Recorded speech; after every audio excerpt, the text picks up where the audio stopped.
you either have to pull it or somehow stealth by it and combat reset. And there is always an emissary mob there as well. So we're going to have to see how these teams plan on dealing with that. But, similar to last season, this is the same first pull we always saw. 3 trash packs, healer's going to jump on top of the stairs there, make sure he's, baiting all of the charges to him, and they're just going to AoE everything down, making sure they get those Confessor kicks.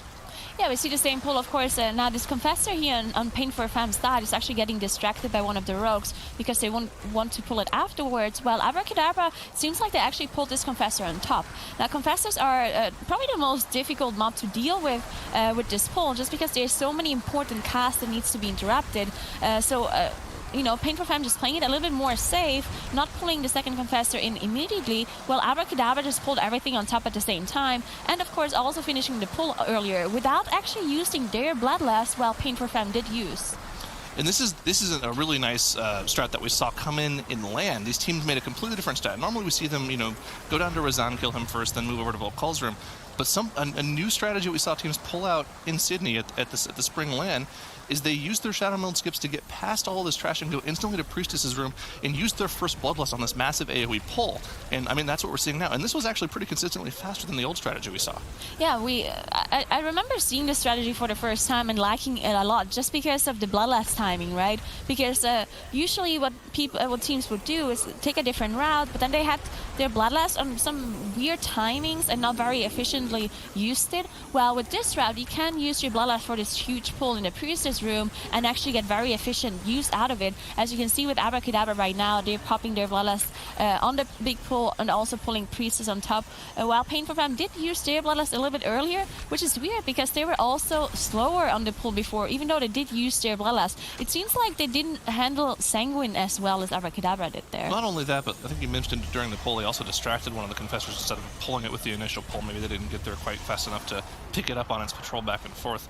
So that's just a little, inefficiency on their side too. On the side of Abrakeydabra, they also got some of their Bloodlust on the boss, about 15 seconds worth of it. So their single target damage is just going to be that much better. They're already 40% ahead on the boss right now. Yeah, definitely. Abrakeydabra just having more damage and much more efficient pulling here from in Atal. And again, we talked about the differences in strategy, but before when we saw Underrot from Abrakeydabra and from Paint For Fem, and they seem to be doing very, very similar pulls. So either they, came up with those strategies themselves, and it's just a coincidence that it's the same strategy, or they were talking to each other somehow and just they figured out those strategies together. Something that can definitely happen. Of course, those teams talk to each other, and maybe someone picks up a strategy from some other team. But right now, it seems very, very similar from both of those teams. And I think at this point, maybe a little efficiency we'll see from the teams as they're not planning on using any cooldowns at this point. This final transfusion cast will finish off the boss, no problem, and they'll be able to move off towards the bridge section where we'll start seeing some of these snapping strategies. Just a little bit of an efficiency there. While on the side of Paint For Fem, they'll have to once again wait for the next transfusion cast to finish off the boss, as each cast is about 25% of the boss's HP. So Abrakeydabra, I mean, a pretty firm lead right now. I'd say about 30 to 40 seconds on their side.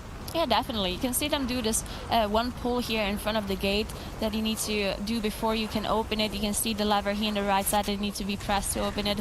And there we go. This pull not very dangerous. But again, the Sanguine affix, we talked about it a lot in the first season here, in the spring season. It's an affix that wasn't very dangerous in Legion at all. And people didn't really think about it that much, but in the BFA dungeons, Sanguine is a huge problem. It can cause a lot of issues, especially if you don't deal with it efficiently, because any mob that gets healed, and you can see it with those snapping right here, you see the Sky Screamer just healing quite a lot, just because those swords were dropping the Sanguine on the floor, and the Sky Screamer's almost healing to full HP immediately. I mean, that was a cool shot right there. All of them LOSing on that right side of the pillar so that they didn't get hit by the Void Emissary's hide cast that does AoE damage. I mean, that's just it's not efficiency. Everything's efficiency, but yeah. I just like seeing them all doing that. It's a cool shot of, them being very practiced in this dungeon. I think Abrakeydabra was always pretty consistent in Atal'Dazar. I think this was one of the dungeons they had the #1 time trial time for last time around in the spring season. I think so. So they've always been very good at this dungeon.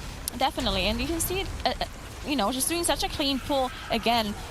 Paint For Fem, also clean on their side. They have 0 deaths on both the sides, but Abrakeydabra is doing everything a little bit faster, a little bit more efficient. You can see on Paint For Fem side, they actually jump down now to pull Rezan. What we've seen in the past is that they would actually wait for this Reaping Wave to proc and then jump down to the boss because the Reaping Wave would snapshot to them downstairs. But this time around, of course, we don't have Reaping anymore, so they could snapshot some other mobs on top of the boss, normal trash mobs. But the problem with Sanguine is, of course, if it dies in a bad spot, and Rezan has a really big hitbox, right? So if you have a boss heal, it's just going to cost you so much time. So you got to be super careful with that Sanguine there. I wonder what they did with that Tides Emissary there. They didn't kill it. I think they rooted around the corner and maybe dropped combat with it. I wish we had an angle on what happened to the Tides Emissary there, because it did move it further on towards the middle of the platform. So, that'd be cool to see. But they did just move right on the next trash pack. Instead of dropping to Rezan, looks like they're going to go to Volcall second. So we're seeing another just kind of mix-up in strategy from Abrakeydabra here. Yeah, so definitely the strategy is going apart here at this point. It was very similar, or almost the same thing, all the way up until the Priestess. But now we see 2 different bosses being approached by both of those teams. Now, Volcall is a boss that dies pretty fast compared to Rezan. Rezan is probably the boss that takes the longest. Maybe Yasma also takes quite a long time. But we see a fear coming out for Paint For Fem and not interrupting one of those Sky Screamers. Thankfully, no one dies here, so they can recover. But this can be very dangerous, because if someone gets feared up those stairs, especially the tank, then the boss will reset, and that will cost them so much time. So you got to watch out for that. Yeah, and it looks like they got it's important to say that this is the Arcane week for Atal'Dazar. We have set heavy emissary mobs. Atal'Dazar is set to the Arcane mob, which is the big bubble that you knock back all the time. If this was set to Void, there would be a Void emissary in that little pack right before Volcall's room, and that means you pretty much have to pull that pack. So kind of fortunate we don't have Void in here, and it's the easier Arcane set for Atal'Dazar. But Volcall, like you mentioned, the boss is a lot easier to kill. It was actually buffed in this most recent patch. It does a lot more damage to you now than it used to, and on top of that, I believe he does less damage to himself than he used to, so you actually have to do more damage. So it's not necessarily a pushover like it once was. You're actually in this second phase for quite a bit longer than you were before. Yeah, Rezan, on the other hand, really does not have a lot of mechanics at all. Rezan is, mechanic-wise, probably the easiest boss out of all of the bosses here in Atal. The problem is, it just takes so long. You can see Paint For Fem just now downing the boss, so it definitely took them a long time, especially in this tyrannical setting here. But other than that, the boss mechanics really are not that difficult to deal with at all, especially if you can just Shadow Melt or vanish off the fixed state, as lots of those teams are doing. We can see another snap pool coming in for Paint For Fem here, as we've seen Abrakeydabra do before, because of course Abra has a lot more trash percentage that they did before they went to Volcall, while Paint For Fem chose to go for Rezan first. So now Paint For Fem has to catch up on the trash percentages before they go to Volcall. Yeah, and I'm assuming they're probably going to go the same way that Abrakeydabra did, because going through the side where all the hulks are is not like the most efficient routing, but it looks like they are heading that way. Yeah. And this is kind of another, similarity to what they used to do with the old strategy. It looks like they're just skipping past everything, or they're just doing a massive pull instead. Wow, yeah, so this is a massive pull coming in by them. They do have 2 Hulks, which I assume are going to be CC'd and not killed, because they're just very inefficient, because not only do they do a lot of damage to the tank and the group, but you also have to kill a totem first, so it makes it very inefficient. We see 1 in-cap here in the left and a blind in the back, so they definitely don't want to kill the Hulks as they deal with the rest of the mobs here. But you see so many explosives spawning that they have to deal with here. And this Stalker, it seems like it's, I don't know what it's hitting, but it seems like it's not hitting the tank. He's just doing his own thing up there, leave him alone. Volcall's going down for Abrakeydabra. That'll be the second boss down. And it is, about a minute and a half after Paint For Fem, but like we mentioned, they're pretty significantly ahead in trash percentage. They'll be able to start Rezan well before Paint For Fem gets anywhere near Volcall, because all they have to do is go back down the stairs and jump down, and he's right there. So they're still maintaining their pretty significant lead in this dungeon. All they have to do at this point is not make any mistakes, and Rezan, they shouldn't make any mistakes too. Looks actually like they're going to do this massive middle pull instead, though. It's kind of weird, to be honest, that Paint For Fem is doing this pull here, because it seems like if you go left side first and you go all the way to Priestess, then you can skip this right trash, which is what they want to do, right? But now we see Paint For Fem just kind of backtracking a lot, losing a lot of time, just walking back and forth as they're now back to the middle area again. So very weird pulls coming in from Paint For Fem here. They also have some explosives going off, and that's why everyone drops so low. Well, Abrakeydabra did jump down and snapped the middle pull onto the bottom here to Rezan. Yeah, so it looks like what they did is they finished off all the swords. The second the swords died, they all jumped down so they would unsnap the mobs, make sure that these large mini-boss style mobs weren't sitting in Sanguine. Jay dropped a little bit early. I was wondering what he was doing there, but it makes sense now. And now they're just going to cleave them down with the boss, which seems efficient, especially for a boss like Razan, which has no mechanics, but I feel like almost every single time today we've seen a group pull trash with the boss, it's either significantly slowed them down or caused a wipe, which is, you know, neither of those things are good. Yeah, it's... we were wondering about this backstage. We were talking about this whole, why is it so that they're slower when they're pulling trash on top of bosses, when in theory it should be faster, right? Because it seems very efficient to pull all this trash on top of bosses. But I think the problem is that people are just focusing so much on dealing with the trash mechanics that maybe, you know, they're actually losing damage on the boss. And maybe the whole boss fight just takes so much longer just because, you know, everyone has to deal with the mechanics. As you can see, the charge coming through, you see the dead eye cast, the quick shot cast. You need to make sure the Sanguine is in the proper position. You need to kill all those explosives, and maybe just all of this, you know, the setup and everything around it just slows you down so much that the thing that you gain, the time that you gain, is not actually more. Shelly just killed himself to reflect, I'm pretty sure. It looks like over here they weren't knocking that Arcane Emissary back away from the mobs at all. He popped on the Blade Flurry, and he showed us what the beguiling mechanic does. Those Arcane Emissaries with the domes around them, they do 100%, actually I believe more than 100% reflect of any damage you do to mobs inside the dome. So you turn on Blade Flurry, you hit a finisher, and you pretty much do enough damage to 100 to 0 yourself. You can see that's what happened to him there, I'm pretty sure. Very unfortunate for Shelly, but you can see Abrakeydabra is finishing off those trash mobs here. There's still one hunter here in the back that need to finish off. And they did pretty well with Sanguine so far, but this mob died awfully close to Razan, so they want to make sure that Razan is not healing here. But it seems like the hitbox is smaller than I said before. I said it's a big hitbox, but apparently it's not, because the Sanguine is lying right beside the boss and is not healing him, so they know exactly what they're doing. And at this point, you see Paint For Fem, they are in Volcal, and Abrakeydabra are about to finish off Razan, so this is still like very close between those two teams. He got one tick of the Sanguine there from the fixate, but that's, you know, he healed for like 2% of his HP. That's fine. That's not that big of a deal. Resident is going to go down here, and they're going to finish him off way before Paint For Fem's finishing off Volcal. So pretty much all Abrakeydabra has to do is find their last 9% trash percentage, move up to final boss, and they should be good to go.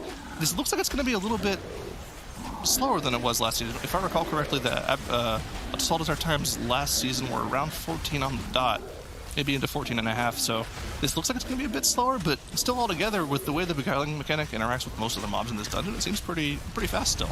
Yeah, it also seems like this is, especially Atal, is a dungeon where Tyrannical maybe costs you more time just because the bosses have so much HP. Razan takes so long, Yasma takes so long on Tyrannical compared to Fortified. Especially on lower keys, Fortified might not slow you down as much as Tyrannical does, just because on lower keys you can just pull so much trash on top of each other, even if it is Fortified. You can see Smok on Abrakeydabra side making sure to start this RP to be able to get to the last boss. And yeah, at this point you can definitely see Abrakeydabra, they are definitely ahead, as Paint For Fem is still working on Volcal here, and Abrakeydabra already has their 100% trash on their way to Yasma. They have their Bloodlust ready, they have 0 deaths, very clean run by them, and they're, oh no, Spectre is actually going down. Caster Curse again? Caster Curse is real. Wow. It's just so real. Yeah, I mean, outside of that, I mean, they'd have to have about 10 more of those, I think, to lose this dungeon at this point. With Bloodlust on this boss, I mean, okay, Tyrannical, this boss is dangerous. Dangerous, I mean, Yasma's very dangerous. A lot of these mechanics are difficult to deal with. Fortunately, they have a really good AoE comp to deal with the spirits as well, and they also have 2 cloaks if they want to go out and soak all the spiders, so they should be totally fine. But I mean, this boss can get out of hand really quick. Yeah, especially if you're trying to min-max, right? Which was exactly what they've just done. If you have this fixate on you and you drop your the clone of yourself, in theory, you want to walk as far away from the boss as possible, because what they're going to do is they spawn and try to get to Yasma, and if they reach the boss, they will cast a debuff on the whole group, which does a lot of damage and also stacks. So you want to make sure that they are as far away as possible, in theory, if you want to play it safe, but they want to drop it as close as possible to, so the melees have a lot of uptime on the boss, and they also don't lose much time from walking to them or to seeing them, and you also get more combat points, of course, if they're close. So that's something they want to do, which is riskier, but it increases your damage done, as you can see the stun coming out immediately as soon as they spawn here. And the thing is, they're playing it so dangerous. It looks like they've got so many backup mechanics just in case. They've got the Ring of Peace. They've got the knockback from the Druid as well. They've got so many, like, you know, save mechanics just in case they get too close or they're not dying. That just in case they should be fine as long as they don't, you know, Ring of Peace in the wrong direction on accident. I mean, Swag's been playing Monk for a long time, so I don't think he would do that. But we've seen some bad Ring of Peace plays this year. He just died to a spider on the way up there, true. so you never know. Maybe he's tilting. Maybe you never know. Yeah. But the boss is already at 30% here. They only have to deal with a couple more of these spirit sets, so they should be totally fine. Yeah, you also see the Soul Rend coming out here one more time, and you can see them drop them so close. A Shine actually going down, getting hit by those spiders again. Yeah, the spiders. Abrakeydabra really doesn't like spiders apparently, but outside of those 2 spider dabs, they did have a very clean run, of course, and they're still, you know, they're pretty far ahead. 40% boss HP difference on Yasma is a pretty big deal in a tyrannical setting. They're quite a bit ahead here compared to Paint For Fem, just showing that they have the more efficient strategy and the better strategy. Now, Paint For Fem, they are very confident, right? And they say they can beat anyone, but it seems like Abra is just doing slightly better than them. Yeah, I also don't think Paint For Fem had the cleanest dungeon in terms of execution. Only 1 death, but their execution leading up to Priestess Room wasn't that great. So hopefully we'll see some more from you, who are really the only 2 teams to ever consistently take down Abrakeydabra in the Spring Cup. So they have a chance here to show, hey, I mean, we can hang with those guys by putting up a solid time in this dungeon. Yeah, definitely. And again, Paint For Fem, to be honest, I mean, all of their runs so far have been pretty clean. The only thing that, you know, cost them the game against Abrakeydabra was they were slightly slower because of their strategy. And the Caster Curse is striking again as Fem goes down on the very first pull here. Immediately the Battle Rest coming out of Mavo, so maybe they can recover this pull. But definitely a big mistake here as the tank dies on the very get-go. And it looks to me like Abrakeydabra have a much larger pull than Paint For Fem has right now. They've got 4 Peacekeepers, which honestly is pretty normal. It looks on the side of Paint For Fem they only have 2, and on top of that they've already had, you know, pulling their first Battle Rest. Oh, but something to mention, Paint For Fem hasn't used their Bloodlust yet, and that seems really weird for this dungeon. Yeah, I feel like there was a huge mistake at the very start. If your tank goes down while pulling the trash, you maybe just slow down a little bit. You don't stop pulling, get a rest up. Divine Field also going down on Abrakeydabra side here. So both of the tanks struggling a lot to stay alive on these pulls, as there's just so much tank damage coming in in this fortified setting on top of having to deal with everything else. So definitely both of the tanks struggling a lot here. But Paint For Fem seems to be recovered at this point, and they also doing a really big pull. So maybe they were just slowing down because of the tank death, and now they're like they gathered the rest of the mobs here. Yeah, but I mean, still they haven't popped the Bloodlust. Maybe I don't know. We've seen, you know, the overarching strategy for this dungeon. Almost, you know, 95% of the time, teams pop their Bloodlust on the pull here, and there's really no other great time to use your first Bloodlust. This is a 2 Bloodlust dungeon if you do it, you know, pretty cleanly. It's a 19-minute dungeon. You don't quite get the 3rd one in unless you're going a little bit slower than the fastest teams. So to see them save that, it means they've got it, you know, either they forgot to hit it and they're saving it for something else now, or they actually have it planned for something else. So I'm just kind of intrigued to see what they do with it. Maybe Paint For Fem is actually copying Abrakeydabra strategy, where they didn't use their Bloodlust up until like 11 minutes into the dungeon. Maybe that's something Paint For Fem is doing here, but we see Abrakeydabra, of course, quite a bit ahead in percentage compared to Paint For Fem. As they're on 26%, Paint For Fem is on 14%, so maybe, you know, maybe Paint For Fem is still a little bit off just because this first pull didn't work out with Fem going down. You see also cheat deaths proccing on the rogues here, on all 3 rogues. No cheat deaths available anymore, as Ricky procced his at this very pull here. And we see on Abrakeydabra side, Smock dropping very low from one of those duck charges, and we see one of those assassins did not actually get interrupted, so the poison cast went through. The swag step is going down as the Fan of Knives has been cast, and with the poison buff on the assassin, it means that the whole group is getting a poison debuff applied that stacks. So definitely some interrupts not going through for Abrakeydabra side here. Looks like another hail just went off, and that caused Ashine to die as well. This is a trash pack that requires very minute fixes to every single problem. You need each rogue to be targeting each one of the individual difficult mobs, especially the assassins. Also be getting kicks on the Inhale Vapor for the Atal'Dazar.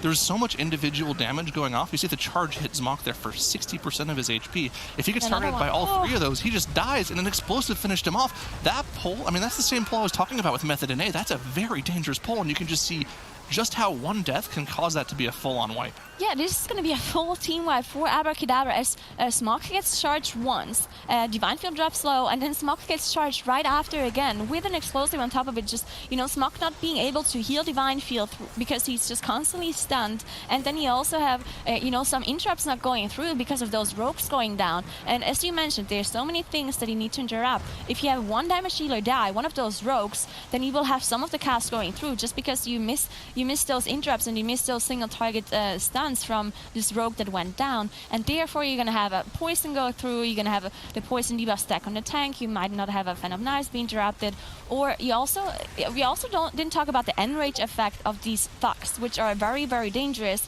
Sometimes you just don't have the interrupts to interrupt the thug as well, and then the healer actually needs to dispel the enrage effect, but the Soothe has a 10-second cooldown, so if you get a couple of enrages off on those thugs and you can't get the dispel off, then it's just so much damage on the tank, and also the charge does more damage, and that's what killed half of Abrakeydabra just now. Yeah, not to mention, on top of all that, that was the worst kind of wipe. We see Jay actually die once again, and we saw it happen before. One death means interrupts get missed, which means more damage goes out, so we'll see if they're going to be able to recover here. Hopefully they are, because another full-on wipe would be terrible. Like I was mentioning, that one death led to the entire team wipe, and it was the worst kind of wipe. It was a trickling wipe where individual members died one at a time. So instead of just being a normal 5-death wipe, they put up, I believe, 7 deaths on the board because they had the one earlier death from Divine Field too. Fortunately, Jay is back, so they should be able to get all the interrupts they need.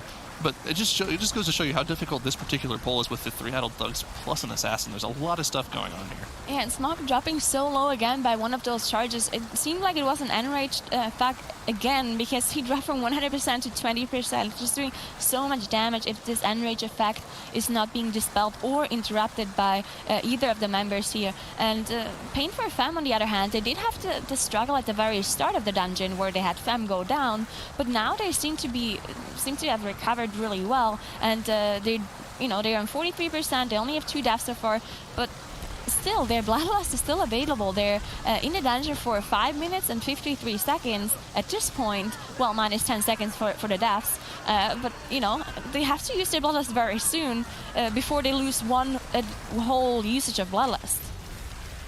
At this point, I'm hoping they pull stuff with the boss and Bloodlust to cleave it down, because that's the only thing I could think of that would be efficient for this Bloodlust usage. And if you do it within the next 2 minutes or so, you will get your second Bloodlust on the final boss, which is, okay. It's not like, the most efficient usage. This isn't a tyrannical dungeon, it's fortified, so I would like to see Lust on Trash, but, I'm not playing, so I don't get to see what I like, unfortunately. It's just really curious from them, and I hope it's not going to cost them the dungeon, because Abrakeydabra aren't out. I mean, they can definitely come back in this dungeon. All it requires are a couple little hiccups from Paint For Fem, and they're right back in. Definitely, and we've seen things go horribly wrong on these trash packs, so there's still lots of things that can happen to Paint For Fem. As the rogues, of course, don't have their cheat death ready. I think Boralus is about to come up, and Shella has his ready, but Rick is still down, so they're definitely going to watch out for that. As you can see, this Enchanted Emissary just being knocked back by probably Mio, the Raster Druid. You can just continuously cast Moonfires or any other damage ability on them, or Vortex as well, to be able to keep it away. So it's usually the healer's job, especially because they don't have a Windwalker for that Ring of Peace that will help you out for that as well. And like we mentioned, I mean, they're kind of creeping back up. Even though Abrakeydabra had a full-on wipe, they're technically, at just about the same trash percentage. Now, Paint For Fem is going to finish this trash bowl before Abrakeydabra will, but, not by enough of a margin to where I'd be really happy if I was on Paint For Fem here. I'd be like, oh, they're still really close, even though they have the deaths. Really, all we have going for us is that death timer, because they're kind of catching up to us. Yeah, definitely. It seems like Paint For Fem, I think their biggest struggle right now is just their efficiency when it comes to strategies, right? Because they only have those 2 deaths, which is definitely a lot cleaner than Abrakeydabra, and their past dungeons have been really clean as well. So it's not their problem that they're not playing well. I think there's a problem that their strategies maybe are not as efficient as some other teams. But you can see a pretty interesting pull here coming out for Paint For Fem, where they used their Bloodlust on the boss, and they also pulled the trash that is ahead, which is very difficult trash. So it's going to be interesting to see if they can pull this off with all those Sappers and the Mind Rats just doing so much damage. So, okay, this is weird. I was hoping they'd do a bigger pull with the boss. Now, something to mention, this is a single target DPS increase because they're running the Keep Your Wits About You trait. It gives you a 5% extra chance to proc a second, I believe Sinister Strike is the name of it. I don't actually know the name of the ability. I believe that's right. a double Sinister Strike on a single target, which gives you 2 combo points instead of 1, which means you can hit your finishers twice as fast, you know, while they're cleaving something with Blade Flurry up. So that makes sense if they really want to burn this boss down, but it's not a tyrannical boss. I don't really get why they used their Bloodlust there. That doesn't seem efficient at all in the overall scope of the dungeon. I think you'd much rather use it on trash. I agree. I don't know. It's weird. I agree. Maybe they just, I don't know, they probably thought about it. I mean, there must be a reason for them to do this. So in the end, maybe it just worked out faster for them this way. Maybe they tried the other way and it was slower. We don't know. We don't gonna have to ask them about that one. But Abrakeydabra also on crowd panel here. And if you look at the trash percentage, Abra is actually ahead 3%. Now, you still have to look at the death timer, right? 7 death, 35 seconds difference. Still is in Paint For Fem's favor, of course. But as you mentioned before, this huge wipe that happened to Abrakeydabra earlier should have meant that they should be a lot further behind at this point. Paint For Fem not really capitalizing on that Abrakeydabra wipe as much as they should have. So, you know, Paint For Fem, they can still lose this whole dungeon, even with the death timer difference. Yeah, like we mentioned, they keep creeping up behind a little bit. They are having to run back to the boss room just to make sure they don't die to that Void Emissary, which this is not good at all. This is not efficient in the slightest. Putting down a world marker to tell where they're going to tank the mobs at, I mean, this is not good at all. I mean, usually we'll see teams... That Void Emissary is hard to dodge, right? You have to either max range it, or you have to kill it first. And because they didn't do either of those, they have to kite the mobs for a solid 30 seconds there, and that lets Abrakeydabra get back in this dungeon.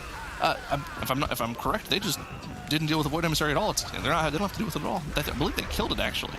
Yeah, Abrakeydabra, they're doing... It seems like it's the exact same pull, except they're actually pulling more, because Paint For Fem pulled some of the mobs on top of the boss, while Abrakeydabra did not. So they're pulling more and also are doing it more efficient than Paint For Fem. So this whole like walking back, it reminded me very much of what you do in a pug. If you go into this trash pool and you're missing some of the CC, and then a tank goes down, and then you have to kite backwards, and you release, and you die, and you kite, and that's usually what happens in pugs. And that's exactly what Paint For Fem just did. This is costing them so much time. The whole backtracking, not being able to DPS, because you know, if you go closer to them, you're probably gonna die as a rogue. So definitely costing them way too much time compared to Abrakeydabra here. Divine went down again. They did have to use their only battle res available on him. We do see Ashine proc his cheat death there as well, and go down too. He'll just be able to release. Looks like they actually just went around the Void Emissary. They just kited around the edge so they didn't get in combat with it. So it seems like the smarter play, honestly, not dealing with it at all. Must have been a mistake that they got in combat with it. That has to be what it was. That's a little unfortunate from them.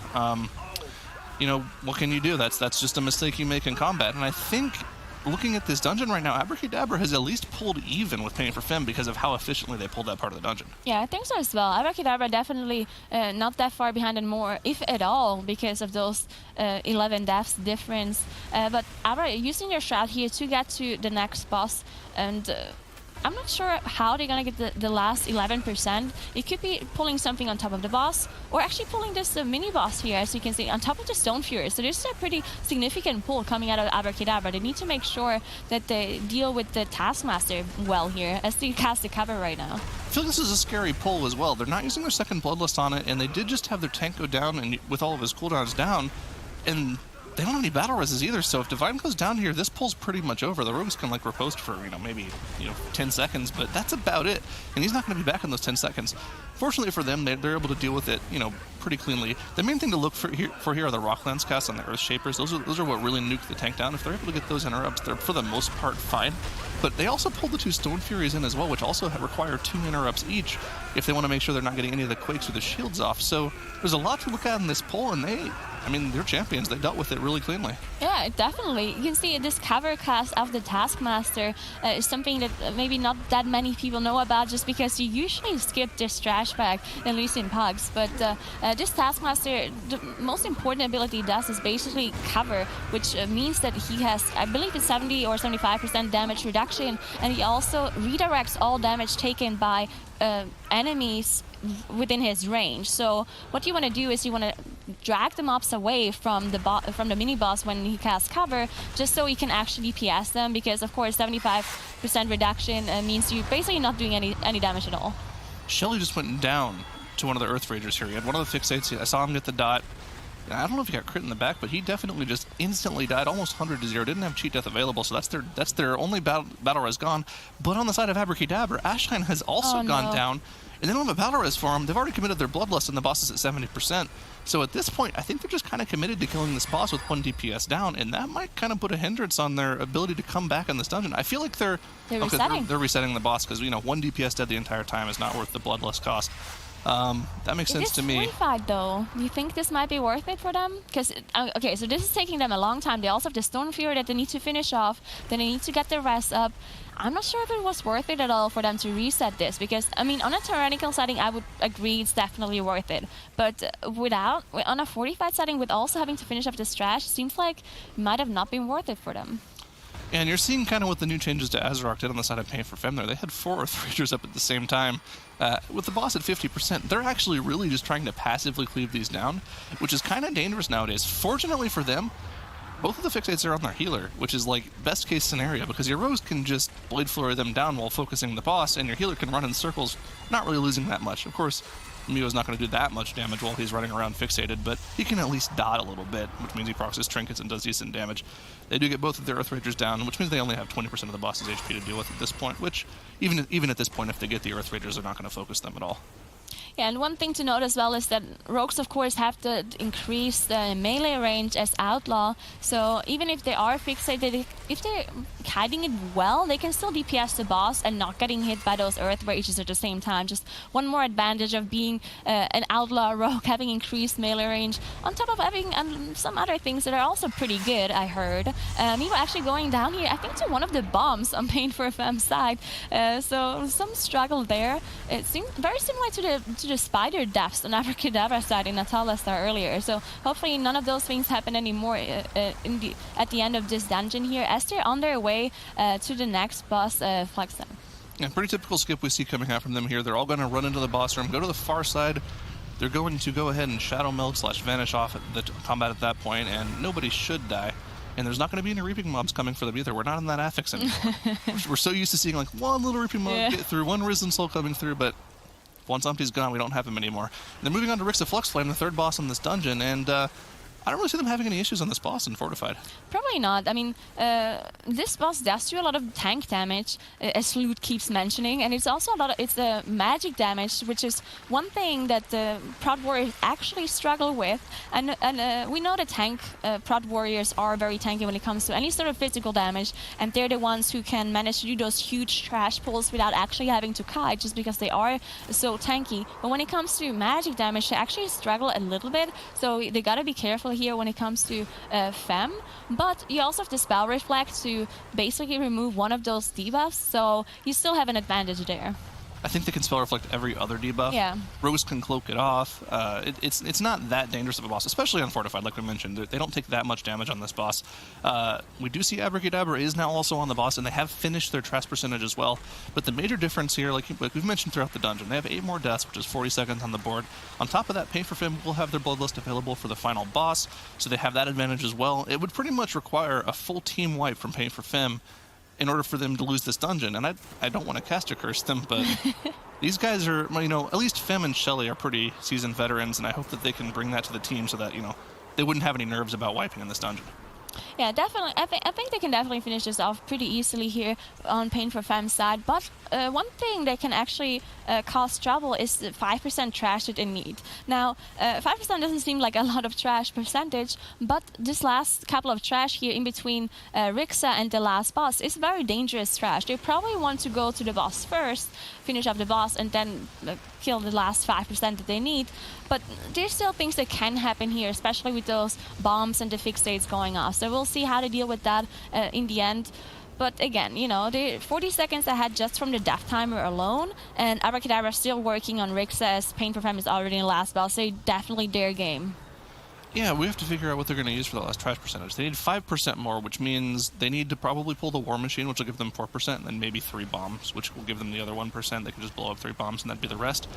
You know, that might not be the most efficient thing. We'll see what they're going to do with it in probably about 2.5 minutes here. But Bloodlust is popped. They're on the boss. They should get this to 50% in the Bloodlust pretty easily. This boss doesn't have that much HP on Fortified. And there's not really much to talk about with this boss here. They just kind of are dodging all the mechanics. There's a lot of area of denial mechanics on this boss. You see the orange circle going out. It always targets the healer since they're the only ranged player in the group. They just run away from the boss, then charge back in, deal with the boss the damage they're doing to the boss. Other than that, they have to run around the boss in a circle for Gatling gun, and then they have to dodge the orange swirls on the ground. That's about it for them. Yeah, do you think they actually want to pull trash on top of this boss here at the very end to get the efficiency? Maybe that's something they want to do, but if they're actually watching the stream, which is something they in theory should be doing just to know if they're very far ahead or very far behind, because at this point, if they know that they're this far ahead, if they planned on pulling the trash on top of the boss, maybe they should just be like, you know what, maybe we don't pull it on top of the boss because we are so far ahead. We have enough time to finish off the boss safely and then go for the trash afterwards. So there's still decision making that can be done in this cup play just because they have the availability to watch the stream. Of course, there's a little bit of a delay and it might be a little bit distracting for some teams. So you get to see the pros and cons from, you know, keeping up with the stream at the same time as playing. Well, something that people have been kind of, you know, using a lot lately, especially in raids, not so much in dungeons, but I know some teams that did it. They've been using the whole eagle strategy where you have an extra person kind of call things for you. A lot of these teams would say, I think it was, I don't want to name names because I don't remember off the top of my head, but there were some EU teams that just opted to have a 6th player in Discord with them and updated them on, you know, where the other team was in the dungeon whenever they asked for it, stuff like that. It's always very useful for things like this. But you say efficiency, pulling things into bosses. We've talked so much about that today. I feel like it's every time people pull things into the boss, it seems like it's just worse. That is 100% true. So maybe it's a good choice here for not doing that on Paint For Fem side as they're about to finish up the boss and then go for the trash afterwards. But yeah, having the 6th person in their voice chat to just tell them if they're ahead or behind is something that we did as well in my team when I participated a long time ago in the very first cup. But some other teams like Method EU, for example, we've talked to them and they said that they don't want to know where the other team is at because they're just going to do the same thing no matter what, basically. So it's working out for Method EU to not know if they are ahead or behind, but you know, maybe some other teams actually get an advantage off of it, as Paint For Fem is dealing with this war machine, as you mentioned before, to get this last 5%. And again, I mentioned that this is pretty difficult trash to deal with, but there should be a right here, as it's the last trash they have to do. They can use all of their defensives here, just have to nuke it down to get the 100%, and then they're going to be done having a 1-1, just evening it out between Abrakeydabra and Paint For Fem. Well done by them. We're going to see with the spotters here, because Abrakeydabra actually had this very interesting strategy that they pulled off in Australia and the Spring Land, where they would basically have 2 spotters that they just carried through the whole dungeon. But they also had Dr. J playing the mage, actually. We see Ricky going down for Paint For Fem here. I believe there was a skip not going well, as Mia actually also goes down. So this can actually cost them a lot of time because they can't rest on the other side. There's no mass rest because the healer goes down as well. So we'll have to see if they manage to skip past this again. But Ricky being on the monk, he can't actually sell through. So we have to see if Mia manages to get on the other side and rest Ricky up. This is a big meta shift. We had a lot of teams playing Alliance in Sydney for the LAN, and part of the reason they played Alliance was because they could get a lot of mob count before the first boss. Them swapping to Horde, you know, that completely goes a different way. They get their mob count later on in the dungeon now. So I think one of the other changes between Alliance and Horde is I believe some of the mobs in this first boss's room don't give trash count if you're Alliance, but they do if you're Horde. So that's also another reason for them playing Horde as well. And on top of that, there's even more changes to the dungeon this time around. There was a hotfix with the 8.2 patch as well, that the spotters no longer work on the final boss. You actually have to do the final boss now. You can't just, you know, leave it down with 2 of the spotters anymore. So, you know, that makes the dungeon a little bit slower in general too. But of course, with all the changes, the actual dungeon time ends up being a little bit, you know, close to the same as what it was around the land time. And you know, we saw Abrakeydabra instantly run to the boss, deal with the trash in the room, and pop their bloodlust right away.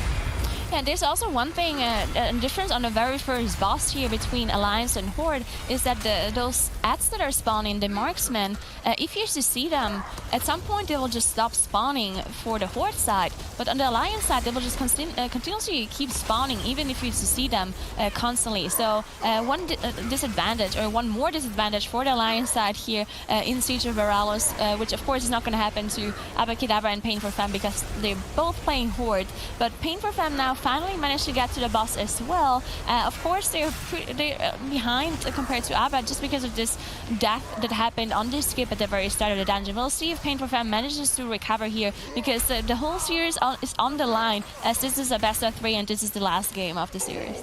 And this is also the first showing for Paint For Fem, which is a team that has 0 cup points. I mean, if they want to have any chance of making it for BlizzCon, they really need to show up in this first tournament and then keep showing up further on. You know, getting a 4th or 5th place and then continuing to get those for the rest of this cup is not going to be enough to qualify. So they really need to make sure they're having a good showing here, and even if they lose here, they need to make it through the lower bracket. That being said, they are, I mean, because of those first 2 deaths, like we mentioned, they're pretty significantly behind right now. And if there's anything we've seen from Abrakeydabra, their rooting is not an issue. Sometimes their execution might be, you know, questionable, but it looks like they were actually fast there. Whenever I see most teams do practice in Siege of Boralus, that commander is right there ready for them to pull with his trash pack, and they had to wait for it to pad towards them. Yeah, but we see the patrol being pulled on top of this other trash pack here on Abrakeydabra's side. Not struggling at all, but we see one of the mobs actually you know, standing in this Sanguine pool, as you can see here, is now coming out with the Typhoon from Smok. You definitely want to watch out for this Sanguine, as we've been talking about it before. Sanguine is just one of these very annoying affixes that if you don't play around it properly, then it's just going to cost you so much time because of the mob's healing and you having to waste so much damage into the healed HP. So you're definitely going to watch out for that one. And one thing to note on the Horde side here is Smok, as you can see right here, he's jumping up on this ledge because he's tagging the Ravagers on the other side, because they're the ones that they actually just kill each other, but only if you engage them, and you need to tag them to be able to get the percentage off of it. So that's what Smok was doing right there. He went over because on the other side of this river there were those mobs that he needs to tag, and then he will they will fight each other, just kill each other off, and then you get the percentage to your kill count, which is not something you can do on Alliance side, for example. Right, and that just, you know, that just kind of makes sense when we look at how they do the dungeon now. They don't do any of the trash at the start except for what they absolutely have to pull the boss, and they just get the rest of it from doing passive things like that throughout the rest of the dungeon and just pulling more. We don't see them pull. I don't believe we saw them pull all of this trash. They pulled maybe the small mobs last time. They're just doing a pretty much just a completely different route than they did last time. They definitely didn't pull these at the LAN last season. So this is definitely just brand new strategy from them. And once again, doing the same thing, killing all of the gutters so that you then get all of the mob count from the footmen afterwards by killing them too.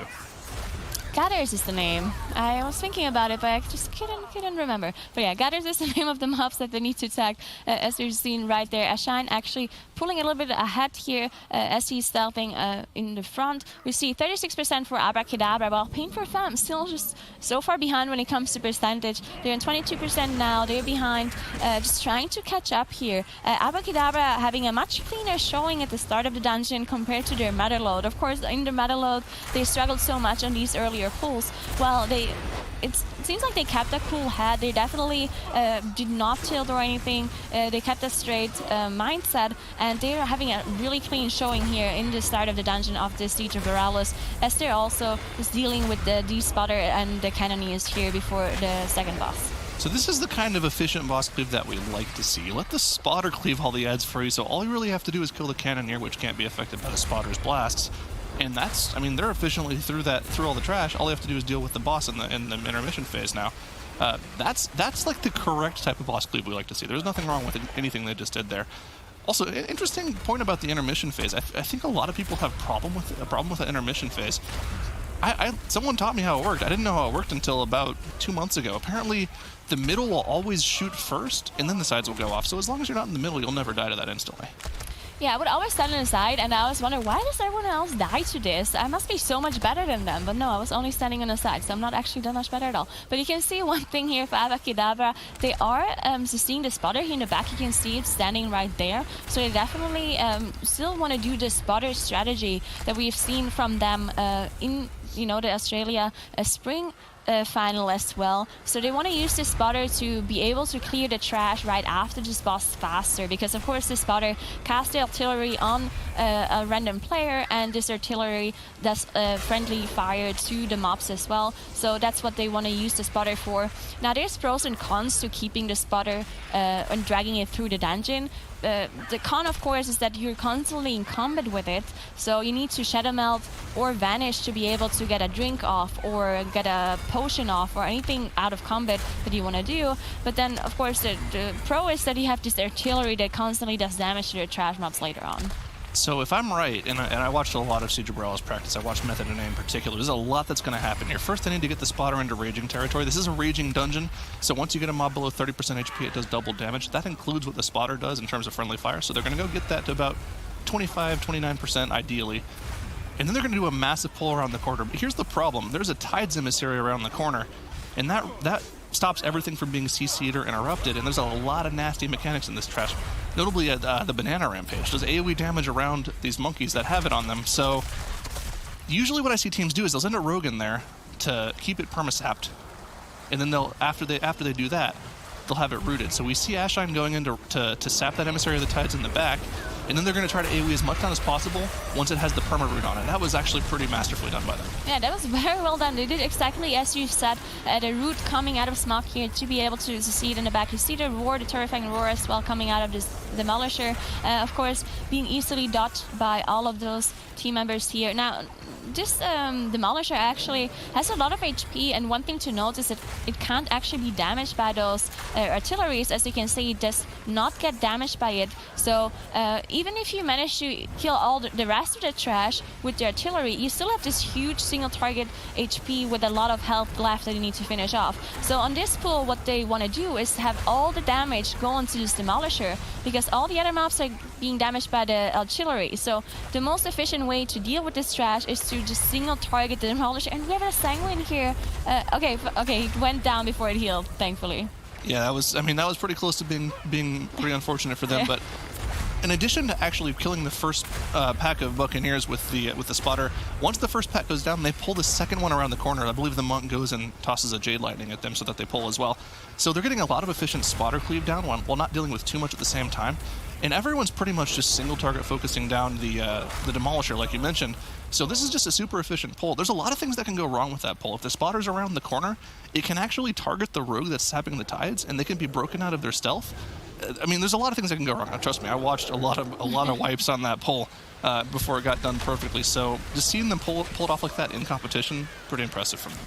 Yeah, well done by them as they go on. We're probably just gonna shadow melt some of the aggro here because they pulled the rest of the trash, or they would just want to gather it all up and nuke it down with the artillery. We'll see what they're gonna do here. But you know, Paint For Fem just now downing the boss. They're pretty substantially behind at this point. But it seems like they also want to do the same strategy as they got the spotter into raging area. And you'll see they're actually not shadow melting. So Abrakeydabra doing this huge pull around the corner here, where they just gather everything up and just killing everything off with the artillery, as you can see here.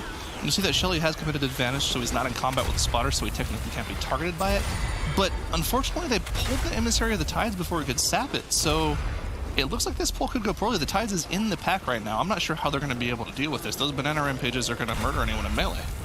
And this Demolisher is standing in the Sanguine here, is getting so much healing, which is of course very inefficient. And at this point they can't really move it anywhere because there's a whole area of Sanguine in the floor which is cutting the room in half. So you can see Divine Field just having to walk through the Sanguine, getting another heal off on the Demolisher here, as also the snipers are being pulled. And those snipers are very difficult to deal with if you don't have them CC'd, because they just do so much group damage. That's why you see them just running in and out of line of sight, with these snipers just being so difficult to deal with. And you see the Sanguine drop as well. They just barely managed to get out of the Sanguine here with, I believe it was a Ring of Peace coming out of Swag here.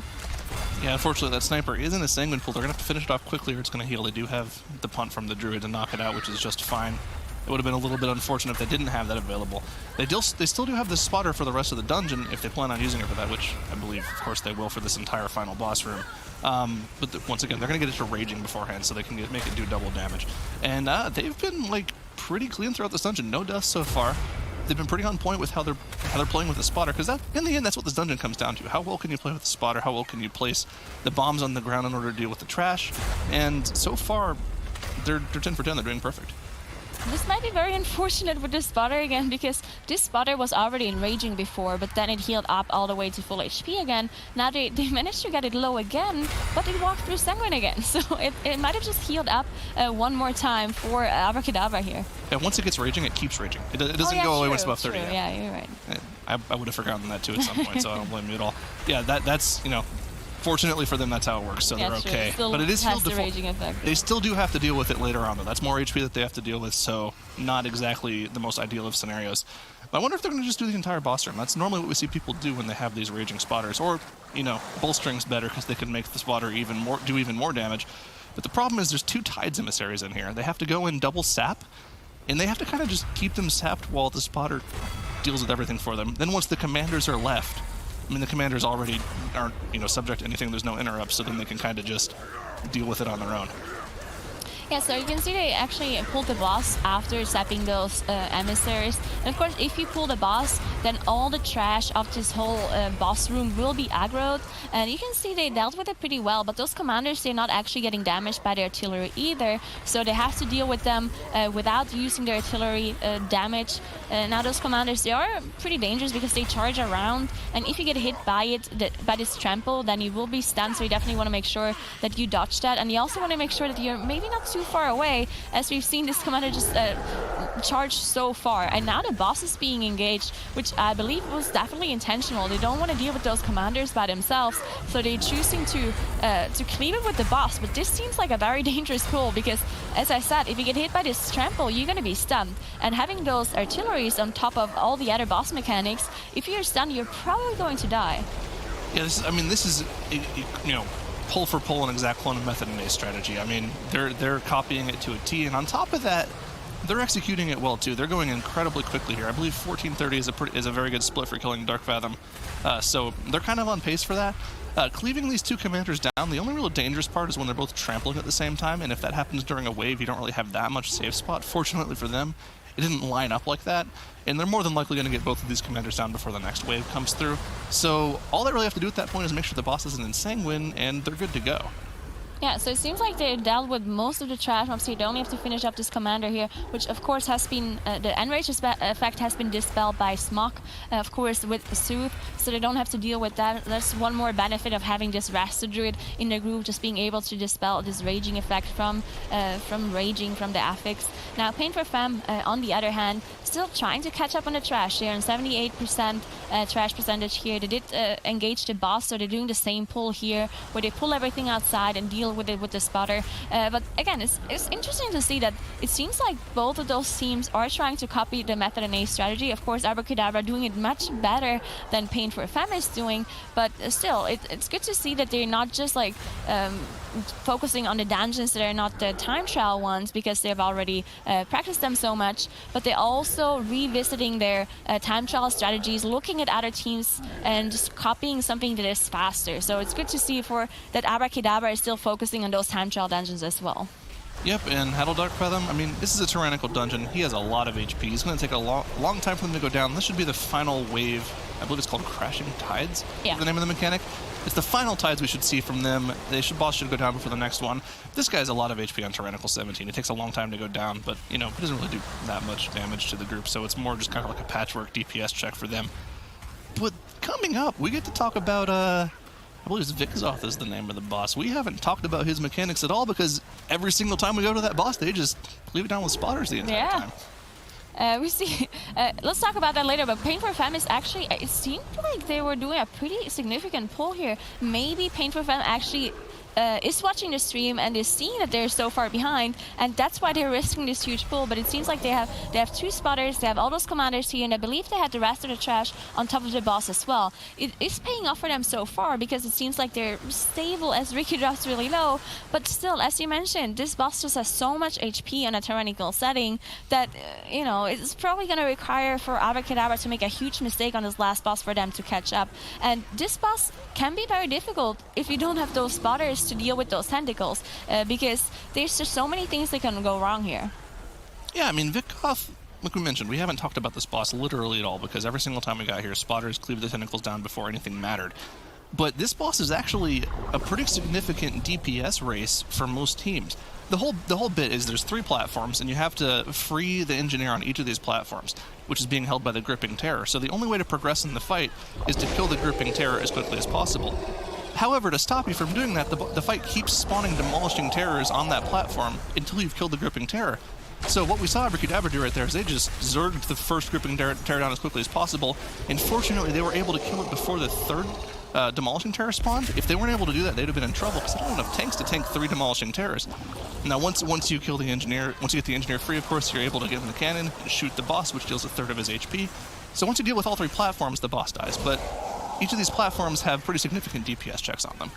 Yeah, definitely. And there's 5 demolishing terrors that the boss spawns on each platform. Once the 5th spawns, he won't spawn anymore. So if you want to play it really, really safe, you just ignore the gripping terror and basically just deal with all the demolishing ones until the 5th one is killed, and then you go on to the gripping terror. But of course, these teams want to be as fast as possible, so they try to min-max their DPS and get the gripping terror down while trying to ignore some of the demolishing ones. But if you, as you said, if you get 3 of them spawn, then you're probably going to win. Because if there's no one in range of the demolishing terror, then it will cast an AoE on the whole group, and if someone is in range, of course you get tank damage. So the rogues, of course, can off-tank the demolishing terrors for a little while with the riposte or any other cooldowns available to them, but they're not going to be able to off-tank it for very long. So of course there's a little bit of RNG as well, because there can be 2 demolishing spawning very close to each other, so maybe the tank can both pull them and both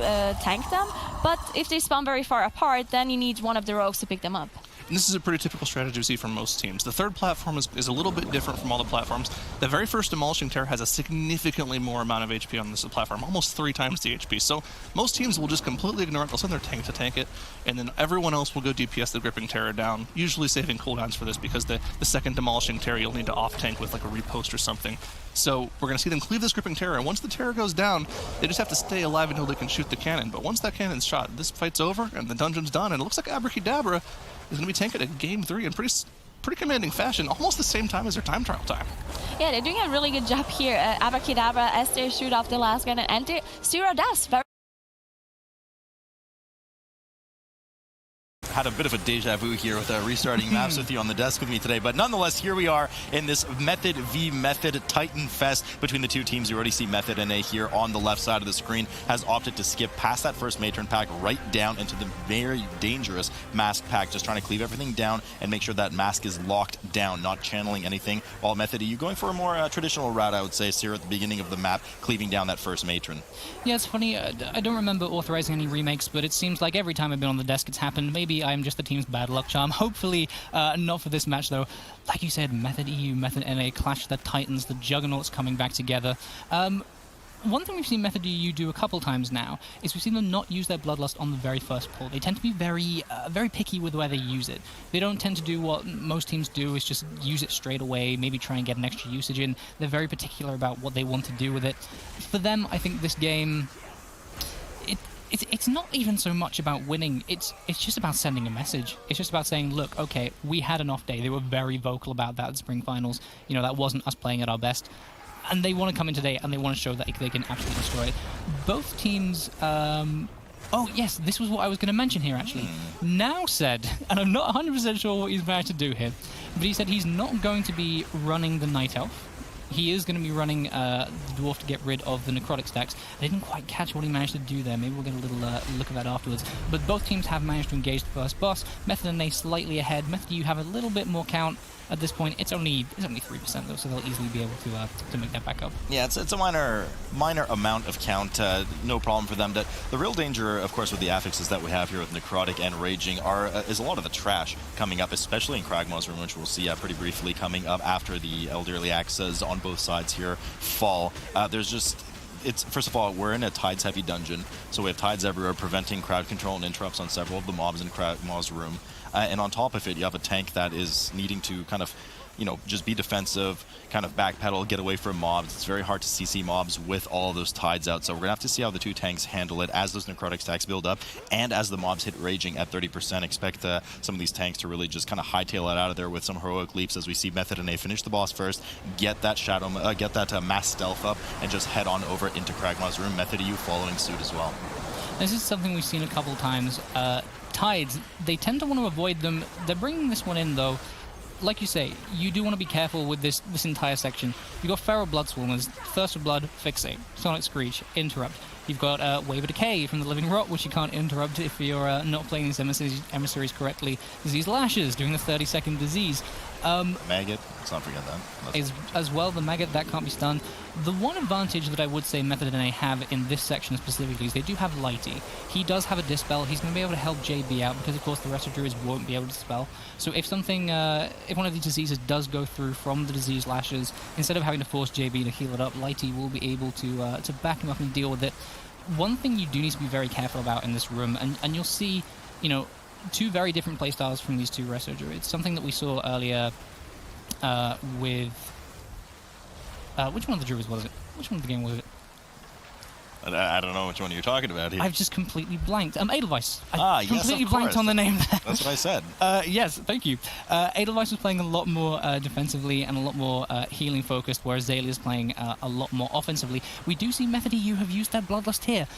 It's a weird one. I'm not... You know, we've seen many teams do this section and it's gone completely fine. They don't need to use the Bloodlust here. I'm not sure what the reasoning is there. Maybe just safety? That's a big question mark for me. I mean, it allows them to be a bit more aggressive, of course, with the pull, but, I mean, how many more mobs are you going to gain out of this? An extra maybe 1 to 3? It doesn't look like they have as well. It doesn't look like they've pulled anything extra. Maybe there was 1 or 2 mobs which we didn't particularly see, but yeah. But that's what I'm saying. It doesn't allow you to have a significantly, you know, just pull an extra half the room or anything like that. So we'll see if this works out for Method EU, as Method NA, of course, have fallen a bit behind on the trash percentage as a result of that power move for Method EU with the use of Bloodlust. They've now grabbed the Death Speaker and the Guardians on top of the Maggot here, making sure that they can control everything properly and get interrupts on the Raised Dead, which was well interrupted there for Method EU. Now, they have to make sure as well, actually just that, as I said, that Bloodseekers need to go down first. They just do an immense amount of damage, fixated on random players. The tank, outside of any support crowd control, can't really do much about that. Method NA is trying to catch up a bit here as they pull the remainder of the room, including the Guardians as well. There is one thing to note here. Zaylia needs to be very careful with his mana control. So we went a little, not too low there, we went a little bit low there. Like we were saying, if you are running out of mana, you have to stop and drink in between pulls. It's not that good. But on top of that, I'm pretty sure he's still running the Azu Staff from Queen Ajara. Now, this is one where in raids, we'll even see DPS using it. They'll opt to drop, you know, very high-level weapons. I should probably say against their will. I don't think anybody particularly wants to do it. You know, in our guild, we've had many complaints, but for progress, it's very good. In dungeons, it's very interesting because as long as you control your mana very well, you can basically force proc this, and it's just going to stack up throughout the entire dungeon. You're going to be saving up this massive amount of healing, which you can proc on demand, but you do have to be very careful that you don't accidentally, unintentionally proc it when you don't want to by just spamming your mana too hard. Otherwise, you'll be locked out of using that for 10 minutes, which is... I mean, at this point, that's what, like half the dungeon? Oh yeah, yeah. I mean, it is about based on the times that we've seen previously. Method NA wasting no time here and actually pulling the remainder of the trash on top of Kragmaw. Nothing too dangerous with this trash except once again the tank here. Yoda falls so low, does not proc the cheat death, but a lot of danger coming in on Nerf right now. I'm not sure if he has Stoneform available to him, just to be able to get rid of those necrotic stacks that are amassing quite quickly along with the boss. It's not exactly simple to get away from this boss unless they're doing the Tantrum or the Indigestion frontal, so they're really going to have to down this trash quickly so that Nerf gets a bit of a breather. Method EU taking it a bit slower as a result, so they've dealt with their trash and have pulled Kragmaw a bit earlier. They're just a bit ahead of Method NA in terms of boss percentage and trash percentage at this point, but that move kind of helped Method NA catch up a fair bit there, Sierra. I mean, when we look at the boss health percentages, they're actually moving at relatively the same pace. If anything, I think Method NA actually might be catching up. That gap's getting closer and closer and closer together. Gonna have to see how this works out for them, but it's a nice little pull there. One thing that we have seen, again, is healers playing offensively. This is something that we've seen. I'm going to keep on mentioning it, just because if you look at, you know, JB, he's fully focused on damage now. Zaylia is fully focused on damage now. They do have to be very careful because if tanks aren't playing around these mechanics properly, you know, the indigestion, if they're taking that and not getting away from it, if they're, you know, we saw Yoda accidentally getting clipped by... What was the indigestion, I think, at the beginning he got clipped by? You know, your healer doesn't be paying attention and making sure they heal up from that. That gap that I talked about, you know, I said Method NA were pulling ahead, you know, there was only sort of 5% difference. that seemed to disappear. I don't quite know what happened right towards the end there for Method EU, but they pulled out a huge amount of damage, widening that gap to about 10%.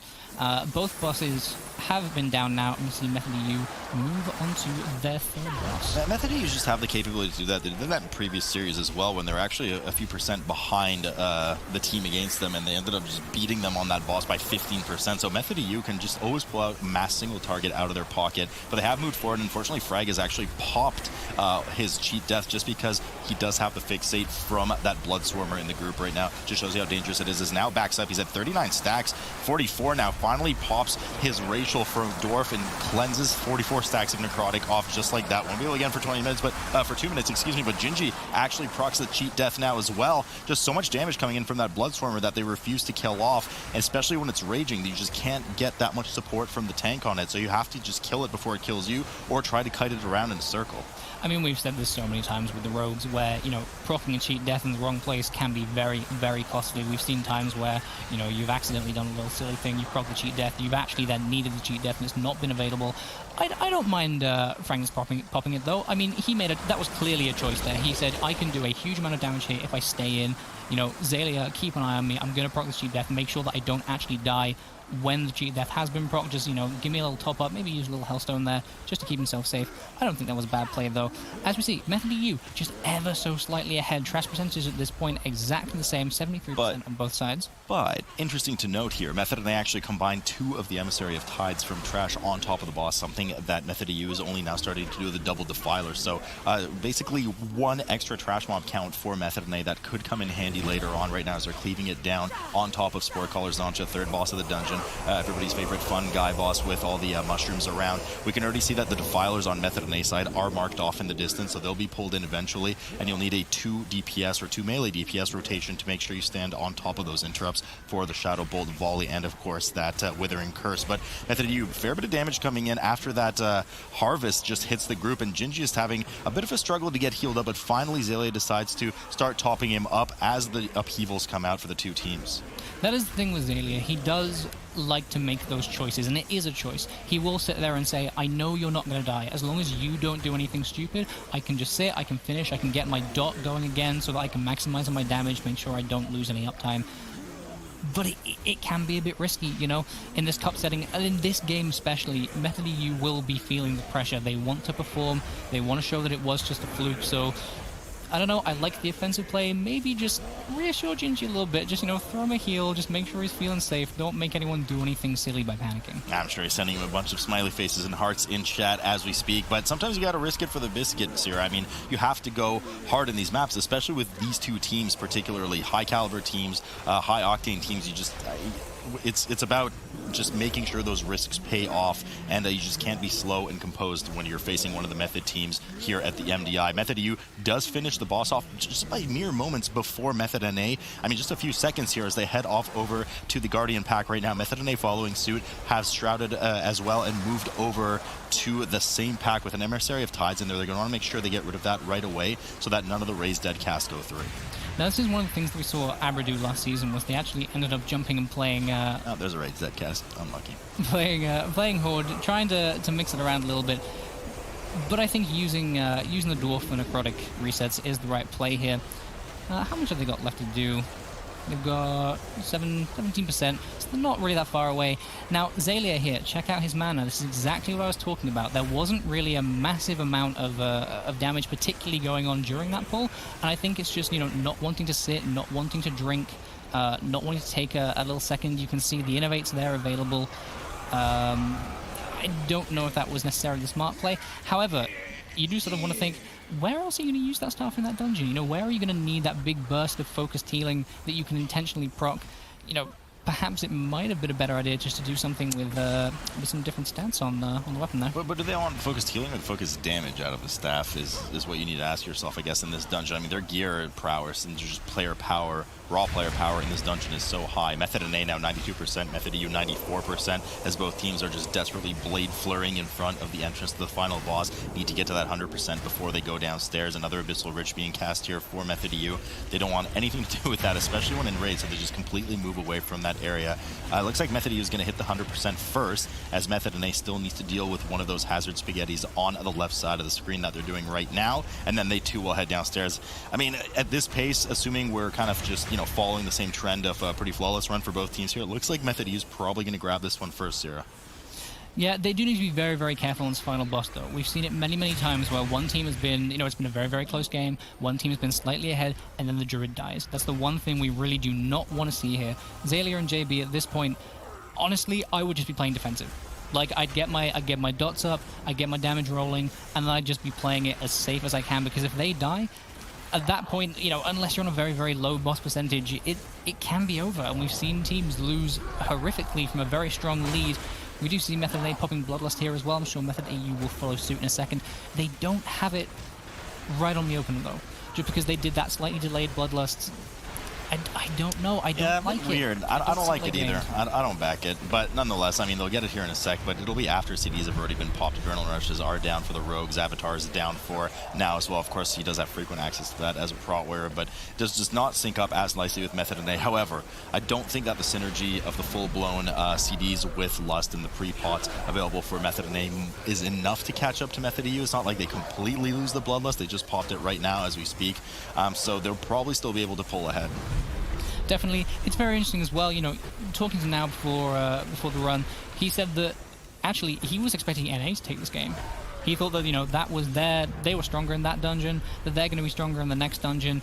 And it seems like this is very, very even, though. Maybe, you know, we have seen before these two teams, they do communicate a lot on strats. They do tend to share strats. I don't know if maybe in this particular setup they were maybe a little bit stingy and sort of holding off on revealing any key information that could lead the opposition to a win. Maybe a little bit of sort of friendly rivalry, but also not wanting to let the secrets out. No, certainly don't want to let the secrets out, especially this early in the season leading up to BlizzCon. But Method E dungeon that everybody knows about, just like DHT and HOV, of course, in Legion. Method A and Method EU both going up the left. Now, we're going to keep our eyes peeled here, Sierra. Now, we've kind of heard through the grapevine that one of these teams has a pretty substantial pull coming up.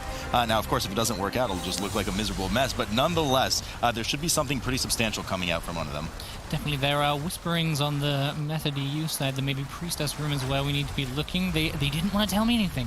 You know, usually they've been very open about their strats with me. They said, you know, this is what we're going to try. This is why we're doing it. This one, they said, nope, we are not letting anyone in on this one. We do see very standard pulls coming out from both of these teams, grabbing all the mobs at the back as well, making sure to kite them away from that Sanguini. You don't want to be sitting your mobs or yourself in there, Mirrors and Gingy. You don't want to be taking damage from that. Again, you know, Xaylia is not going to be all too happy. He wants to be DPSing, getting his dots up. They are going to move through in Priestess room, and this is where all eyes for me are going to be on Method EU. What are they going to do? What are they going to bring? Apparently it's something new, something we haven't seen. Many, many options. What do you think? Well, I mean, they're clearly going to bring two Rogues, a Windwalker, a Warrior, and a Druid if you didn't look at the screen yet here, but we'll see what else they'll do in this room as Method EU approaches upstairs. A bit of clip damage, of course, from that fiery enchant coming out of that mob there, of course, from the Augur. Mirror's dipping quite low here, too, just making sure he's nice and healthy. Azalea gets some emergency healing, and Tim drops down to 12% health. But they just do a pretty light pack. You know, this kind of reminds me of that Ritualist pack we were talking about on the side, but it's likely in preparation for cooldowns and getting ready for a substantial pull here on the side of Method EU. They just look to chisel down the rest of the Juggernaut and Augur health right now. Method A has not wasted any time as they've gone straight into the room and pulled the Priestess and, of course, Priestess Alunza herself, the, well, in this case, the first boss of the dungeon for them, in a pretty substantial pull. They really have to control these Sanguine pools well, though. They do indeed. I'm just trying to figure out, you know, we saw in earlier games where we've had this, like, the one Ritualist pull and Shrine, which is just one mob. I'm trying to figure out what the secret thing Method EU are sort of doing in here that's going to give them an advantage over Method NA. You know, Method NA, basically, they're not wasting any time. They're getting into that room, they're doing it efficiently, running in, pull the trash, boss, go. You know, no gaps in between. Method EU taking that sort of little gap, they're sort of waiting a bit, sort of trying to get everything set up in the way they want it to. Yeah, we'll have to see how it plays out for them. Priestess Lunza, though, a relatively standard boss for them, to be honest. The boss is going to do most of the work for them at this point. Now, this is probably the little sneaky thing they were talking about. Gingy running off, getting rid of that Emissary of the Tides, grabbing these mobs in. There are a couple of snaps. Oh, but he died on the way! And this is the problem when you try and do nice little sneaky things. So they've now had to use the combat res on him. It'll be interesting to see whether they go and do it again. Maybe Ginny's going to retry. Okay, Fragrance is going to go down. He's going to have a go at it this time. We'll keep an eye on him, see if he can do it any better. And at this point, the sort of whole like value of doing that at that point is completely wasted, because you know the boss is almost gone at this point. They're probably going to end up finishing the boss, and then they're going to have to finish these mobs afterwards. I like the idea, definitely the thought was there, you know, sort of trying to do something a little bit more creative, but at this point, you know, it wasn't that efficient time-wise going into the room. They've had this death, this whole nice little pull thing, which I like the idea of. It hasn't quite worked out how they wanted to. A Method in A, like we've seen in other games before, they're just going to take that opportunity. They're going to say, you've messed up, and now we're going to punish you for it. A for effort, though, as far as that goes. Frag does pop his cheat death here. A lot of damage coming in for Method EU right now with the combined trash, and Alunza finally falls here as they look to clean up the rest of the Augur, something that Method A is not working on. So Method EU in an ideal world would have been able to pull that all off together, but it was a bit costly to them. Gingy, of course, did pay for it with his life, and they did lose their battle res as a result. Not to mention Frag has proc cheat death during that whole ordeal. But Sierra, you know, one thing we failed to mention is that Alunza herself is not a pushover anymore. She used to be kind of a snoozer-loser boss before Season 3, and they actually gave her some pretty significant buffs in terms of the amount of damage she outputs with most of her AoE spells. So that, with the combination of trash, made it just a bit too dangerous for Method EU to sit back and play comfortably, and it did cost them just a bit there, as Method in A has now gone over and started snapping some of the swords, as we've typically seen in the second season, along with the Sky Screamer, getting ready probably at some point to dip down and get some damage into Razan and pull that as well. Method EU likely doing the same thing. Love a little snapper moment, love seeing them do this. I'm sure we'll see them doing it many, many times. Method EU opting not to do that, probably just to help with the Sanguine management. They are going to drop down to Razan, and they're going to pull it. This is very, aside from that little change on Priestess, which, you know, obviously, if it went well, it would have been very good. This is quite similar to Abra. You're right, yeah. No, absolutely.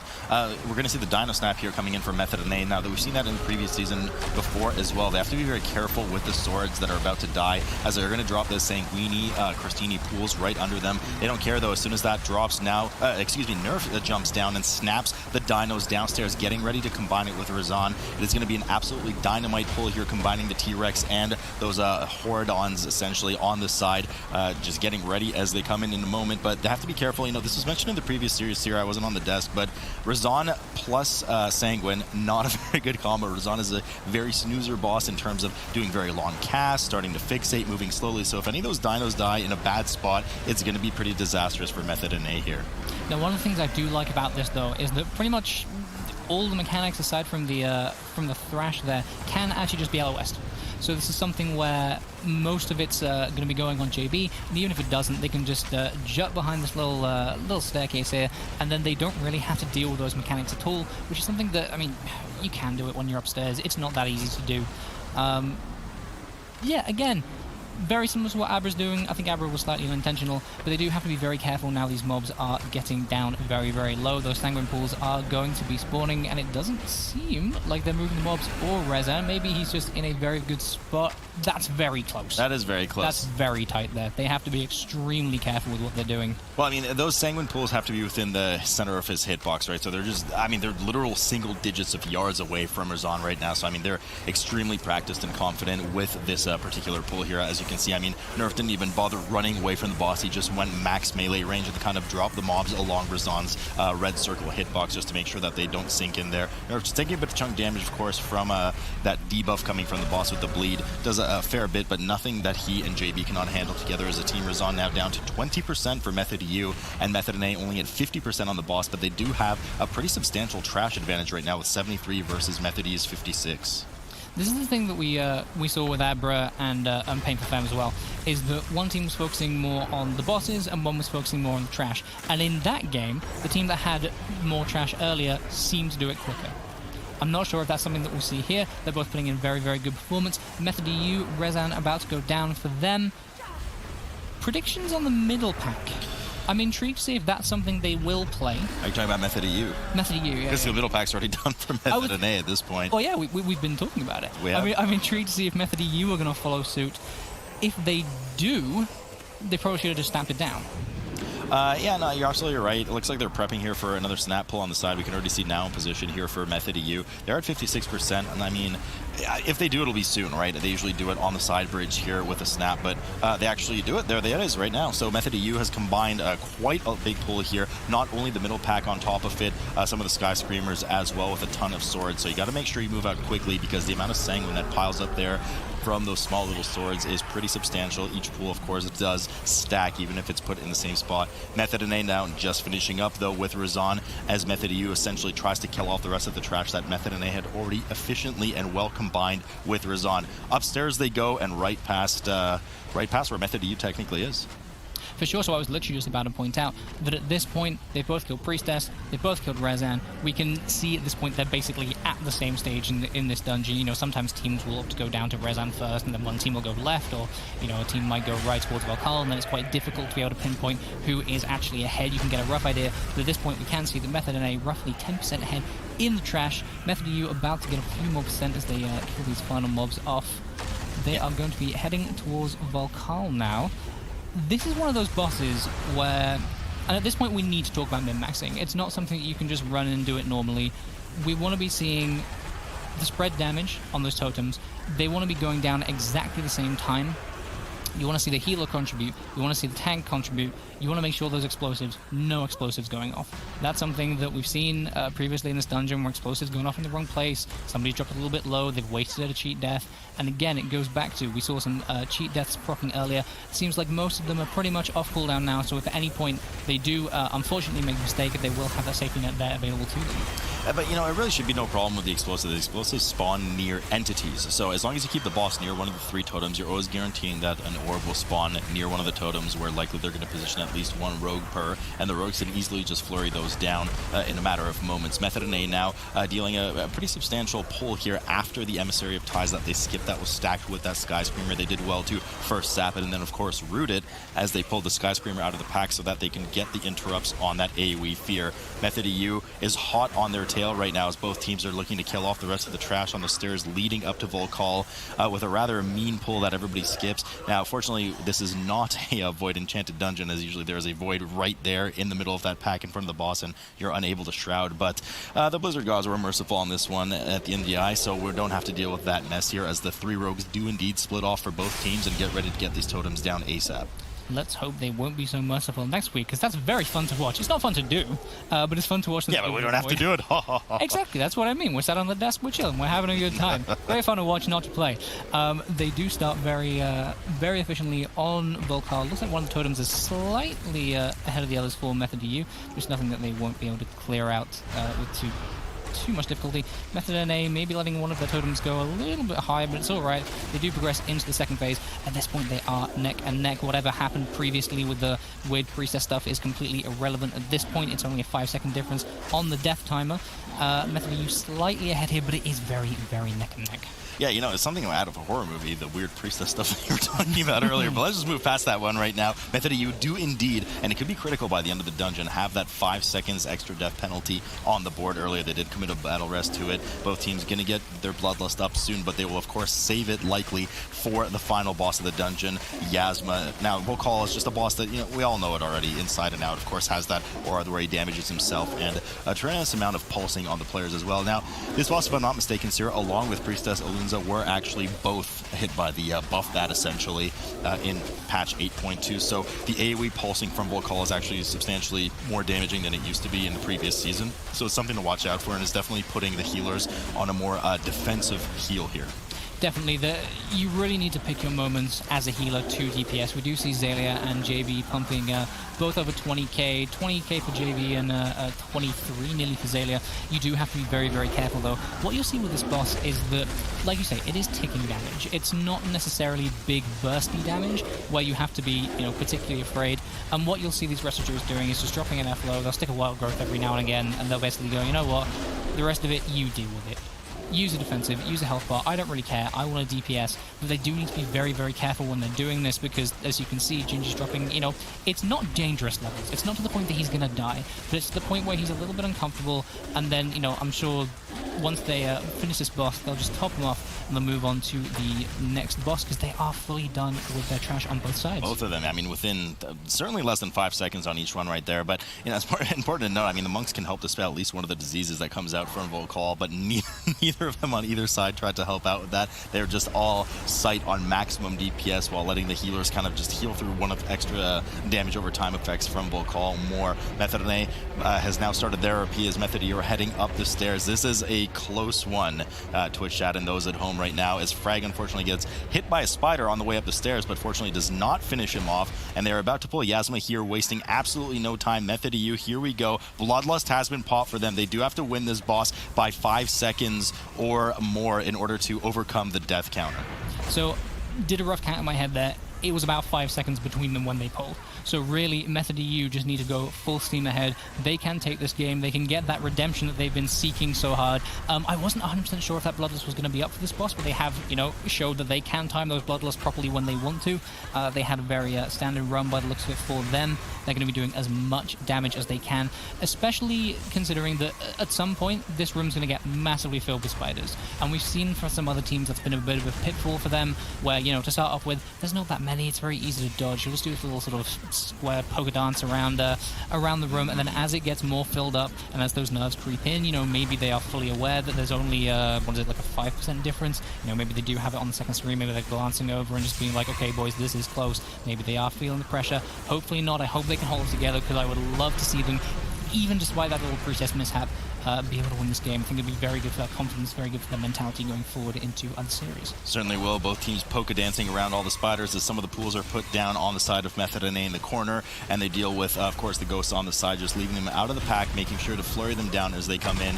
This match might certainly be decided by the amount of 5 rolls that we get on the Outlaw Rogues here, so it is just so neck and neck right now, and Method EU has already shown in previous series just what their prowess is like for that single target damage, and indeed we see it here right now. 10% difference between the two teams on this boss right now. Cooldowns should actually not really coming up. We just saw Avatar popped here from Nerf Tank. There's not really too many cooldowns, too many bursty cooldowns to come out of these two teams, as Method U just pulls further and further ahead at this point now, 13-14%. They do have, well, you do have to remember there is that 5-second death penalty on the side of Method EU. Like you say, though, when they get down into these low 30%, 20%, they do just seem to find this big, huge burst of single target damage out there. They definitely know when they want to pull it out. 3% left on Method EU side. Will Method May be able to muster up the damage that they need to be able to claim this victory? There is a 5-second difference as Yasma goes down. 5, 4, 3, Unfortunately, 2, 1. Not enough. 2%. That is...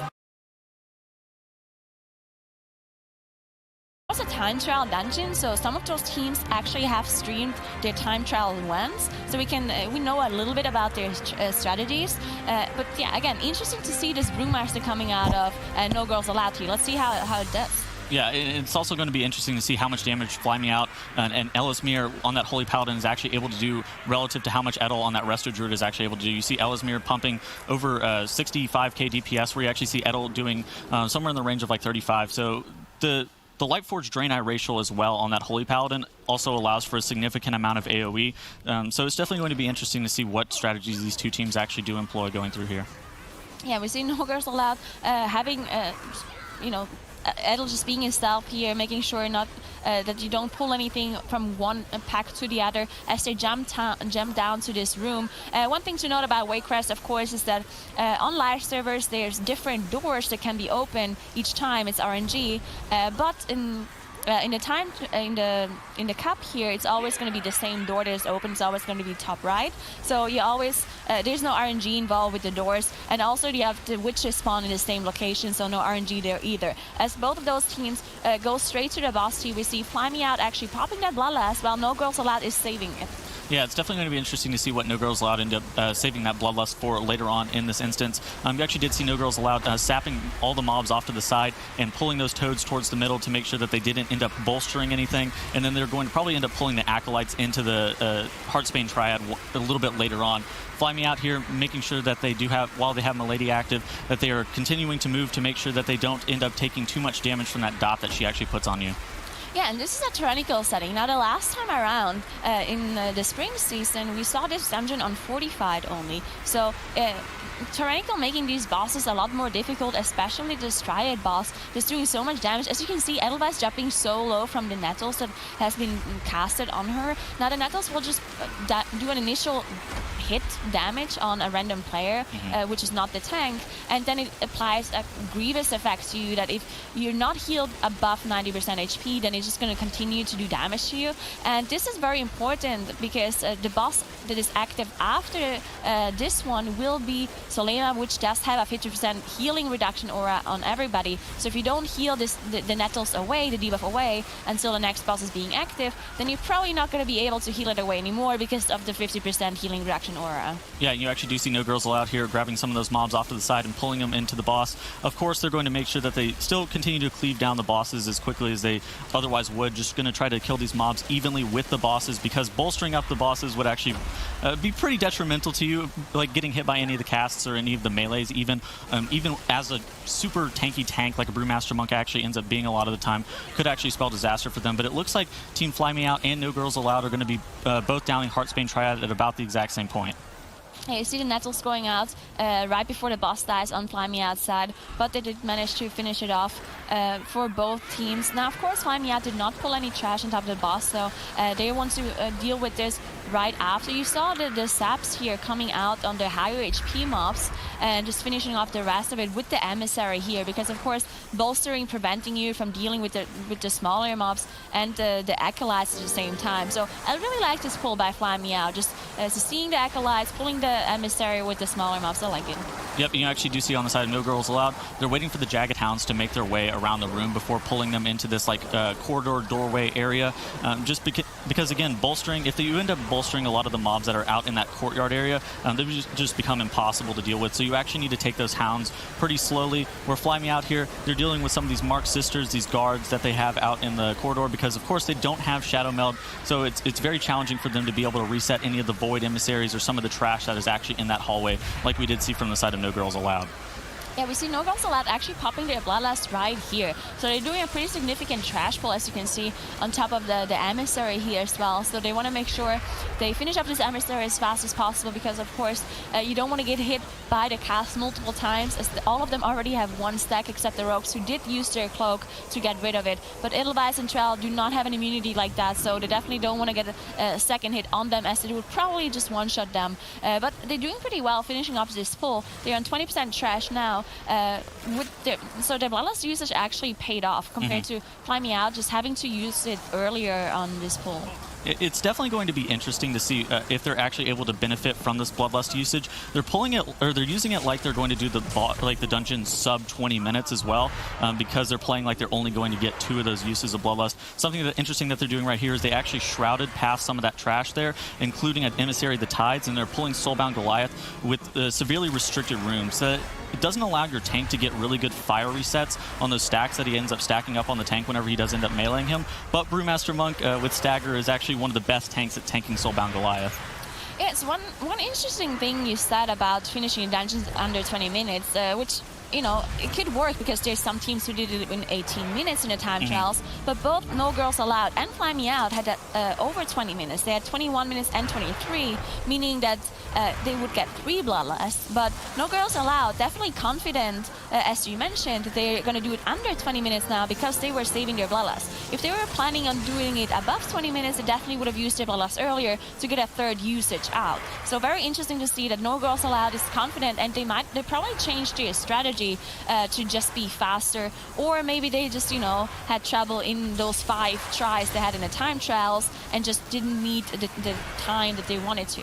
Yeah, and Trell did something interesting there. He actually transcended out of the little area that they were actually tanking Soulbound Goliath in to give him a little bit more space, maybe a little bit more opportune resets on Soulbound Goliath. You actually did see one of the rogues sapping that Thorn Shaper to make sure that it didn't get in combat with them. We're Fly Me Out here, just still chugging away, doing as much trash as they possibly can, but at the same point, they're like almost on the same percent as No Girls Allowed, but No Girls Allowed is at 40% on Soulbound Goliath, finally getting their first reset here. Yeah, so one thing to note about Goliath is that it actually does not reset in this whole area. You can kite this boss in this whole courtroom area around wherever you want to. You can even just kite the boss constantly around this well in the back, and you can never get hit by it in theory. So if your tank goes down, in theory your Rastadroid could just kite the boss around this well without ever getting hit by Goliath, if you just have some sort of movement speed, as Rastadroids of course do. You see one of the rogues actually pulling some more trash here on top of Goliath on No Girls Allowed side. Again, this is bolstering, so you definitely do not want to kill those mobs before the boss dies, but it is very efficient to just bring the mobs low, and then finish up the boss, and then deal with the rest of the trash. Yeah, this is actually very scary for your tank, though, because all this trash actually melees incredibly hard. Them actually resetting Soulbound Goliath like right before the rogue ended up running off to the side and tricksing all those mobs towards Trell, the Brewmaster Monk, was actually very good by them, and now they're actually just going to get really efficient cleave. Trell here using his Ring of Peace to get all of those mobs off of him as Soulbound Goliath does end up going down. Fly Me Out here finally make their way into the courtyard area, and they're dealing with one of these Void-touched emissaries that is sitting out in the middle of the room here. Yeah, this Void-touched emissary is very difficult to ignore because, of course, there's a lot of trash here in this courtroom that you want to deal with, so you have to deal with the Void-touched emissary as well. A lot of times we've seen those teams just skip them, just either run past them, not engaging them at all, or just somehow outranging them and shadow melting off the aggro. But this emissary, both of the teams dealt with so far. We see No Girls Allowed actually moving on to the next room and just dropping very low as to do a pretty big pull with all those maggot casts going off on Edelweiss, and you also see the emissary here being dealt with. Yeah, it's interesting that they actually didn't end up doing too many of those Thorn Shapers or Emissary of the Tide that was out in the middle of the room. I know for a lot of teams we actually saw them using Ring of Peace in order to like separate that Emissary of the Tides from a lot of those mobs that it was standing by, and then doing that pack separate while Soulbound Goliath was active, just for a little bit more efficient count that they would be getting. But No Girls Allowed is just electing to run down the hallway here. Fly Me Out here positioning to where they're also going to pull Soulbound Goliath with some of the trash, just like standing off to the side, tanking it in this like consolidated area, similar to what we saw No Girls Allowed actually start off with. Yeah, you actually saw so many debuffs here from those maggots on No Girls Allowed group. You saw Undead with those 3 debuffs, or even more, because you can only see 3 on their group frames here, so it was possible that there were even more debuffs on him. He dropped really low. Did save his cloak though, so he definitely trusted Edelweiss to keep him up here. Of course, Edelweiss, the girl in this group, so that's a little bit of irony with the name No Girls Allowed, while, you know, having a girl, Edelweiss, of course, on that Rastadroid. Oh man, these are some pretty big peasants here. They ended up getting bolstered up, but fortunately enough, it looks like they're actually going to be able to deal with some of these. Dad ends up proccing. Dad actually just dropped so low. You actually have some of those maggots coming out. They'll infest you. Of course, whenever you do have Emissary of the Tides, you actually cannot kick the mobs that are surrounding, so the maggots will infest one of the targets that it does end up fixating. Fly Me Out here is got Soulbound Goliath sub 60%. While No Girls Allowed, it looks like Trell is actually standing on like a snap spot, and it looks like the rogues are going to be tricksing some mobs to Trell here in just a couple seconds. Yeah, definitely possible. You can see the rogues here in stealth is getting ready to see some of the mobs and tricksing the rest of it. You see the blind on the Gorger here and the step on the patrol coming out, and another step here in the steward. You just see the beauty of having rogues, to be honest, right here, right in this pool. The rogues just having so much utility and making those kind of pulls possible, right? Having the tricks, having those shoes to see is like the step and the blind coming in. Just so incredibly powerful for these kind of dungeons, as you see the pull, and Trell dropping really, really low as you see this dagger just stacking up here. It looks like one of the stewards is marked with the skull right now. I don't expect that they actually meant to have that in the pack as well, because it has significantly more health than the rest of the stuff that they were actually looking to pull here. So they actually mark it with the skull. They actually are able to recover here without bolstering up the rest of these mobs too much, but they're actually getting pretty good count. That was actually a very interesting pull with how they ended up snapping it onto that bookshelf there. He's dropping so low, but of course the Brewmaster being very tanky, so efficient to mitigate a lot of damage, so Trell being able to stay alive here in this pool, very important. And you can see the damage too, right? We've been talking about Proud Warrior damage in Season 1 a lot because it was just so incredible with their AoE, with their Thunderclap coming through. But now with the nerf coming in, their damage is not as significant anymore, and some other tanks with essences as well, just, you know, doing so much AoE damage. Now we see Suffer actually going down here at the very end for Fly Me Out. But of course, the boss going down, so they can get the rest up. One thing to note as well for Fly Me Out, they don't have a battle rest available to them. They don't have the rest to do it. So of course, none of those classes do have battle rest. So in case anyone goes down, there's no way of them to getting them back up in combat. Yeah, you actually see them shrouding out of that area where they were actually tanking Soulbound Goliath here. They're going to be making their way into the hallway, similar to what we saw for No Girls Allowed. No Girls Allowed here, of course, has pulled Raw. They ended up dealing a pretty big pull in that kitchen area, cleaning up the last few mobs that they actually had in the Raw room, and now they just have just a couple more bosses left. They have 75% trash count, so they just have a few more packs to deal with before they do end up making their way towards the bottom part of the manor here. Yeah, we see, of course, Ral should not be a problem at all. Again, it is a tyrannical setting, but Ral definitely one of the easier bosses in Waycrest. You have so many more difficult bosses here in general. It's a really long dungeon, especially in Tyrannical, just because there's so many bosses. And then you also see those difficult casts like the Triad, as we talked about before. Goliath doing so much tank damage, so much AoE damage. And Ral is really just there.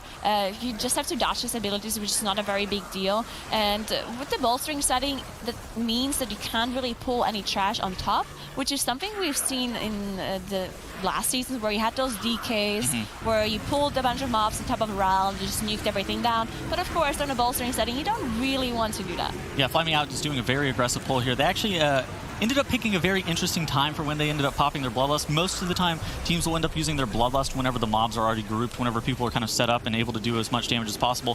Fly Me Out kind of used their drums a little bit before you would otherwise use it, while they were still grouping up the mobs and everything else. It looks like they have some pretty bolstered peasants here.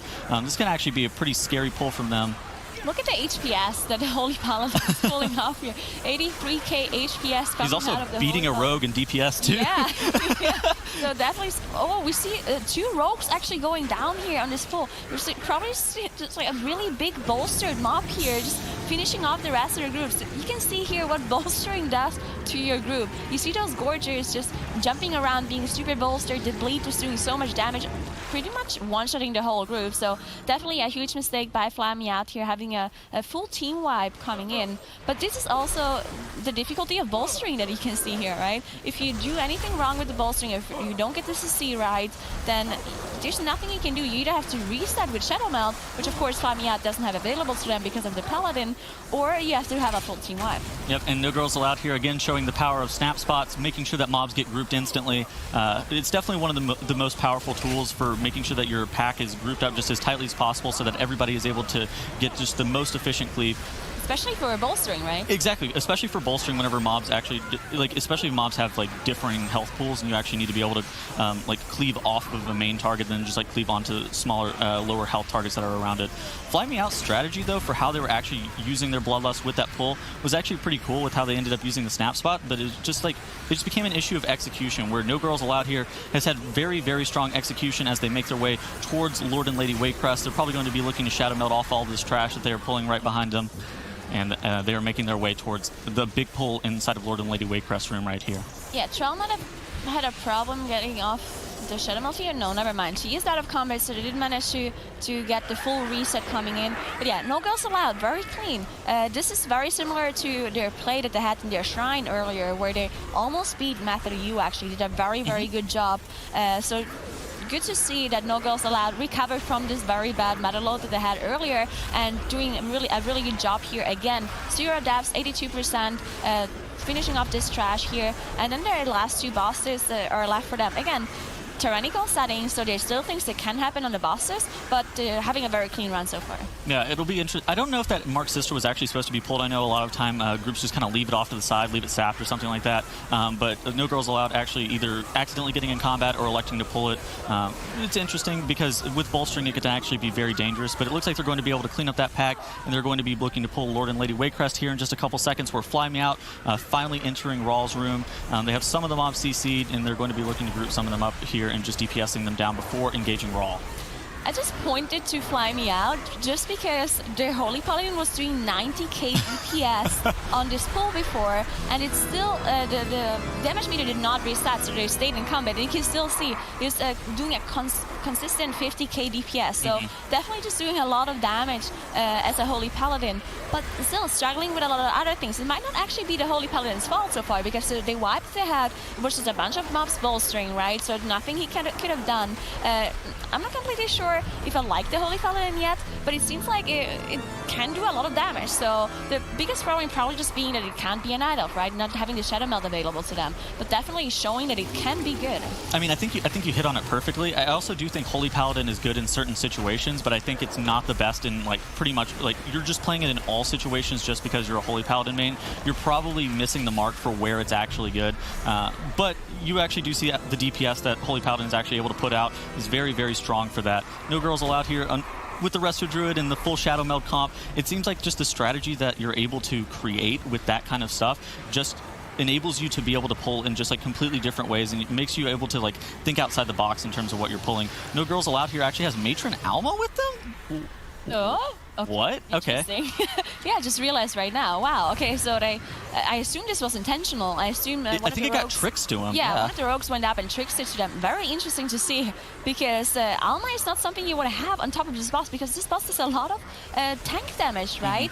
But this might be the strength of the Brewmaster, just being so tanky, just having the huge mitigation coming in. Maybe this is the reason why they actually managed to pull this off, just having this Brewmaster here. I think this is why they actually ended up using their Bloodlust so late too, because they had to have Bloodlust for this Matron Alma pull. Yeah. Matron Alma actually got her count buff coming into the season as well. Waycrest Manor got a little bit of their count change. I think the Piglets now give count, and then Matron Alma just gives a little bit more relative to what the overall count of the dungeon ends up being. So this is very interesting to see No Girls Allowed here pulling this mini boss that for a long period of time that we just normally don't see it actually end up being pulled.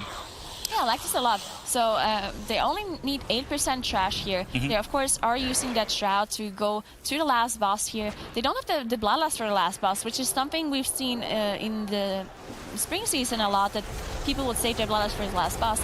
And in a tyrannical setting, again, this boss probably takes quite a while.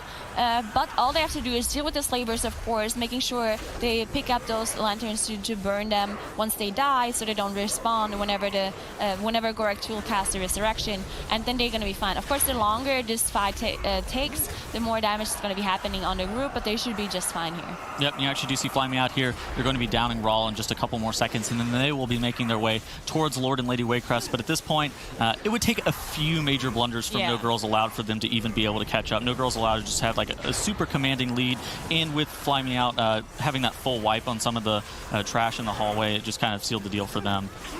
Definitely, No Girls Allowed is so far ahead at this point. Zero Daps having such a clean run on their side.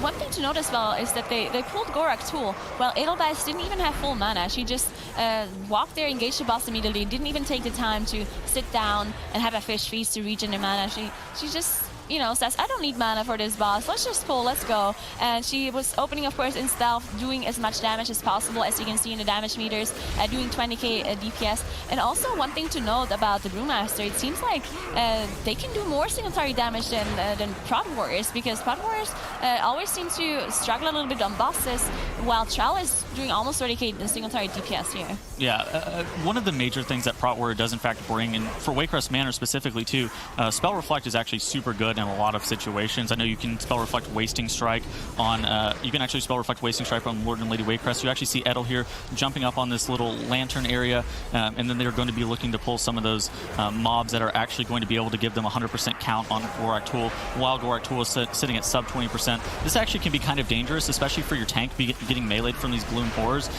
It can drop him incredibly low, especially since the Gloom Horrors should not be jumping, since Edel is at range, the furthest person at range and standing on top of that spot where the Gloom Horrors actually can't jump. So this is actually a very good strategy by them, but it can actually be scary for their tank. Gorak Tool is actually getting bolstered up there, and Trell is, okay, so he's Panic Ring of Piecing to make sure all the Gloom Horrors aren't meleeing him, and now they just need to kill off the couple more mobs, and they have secured the victory.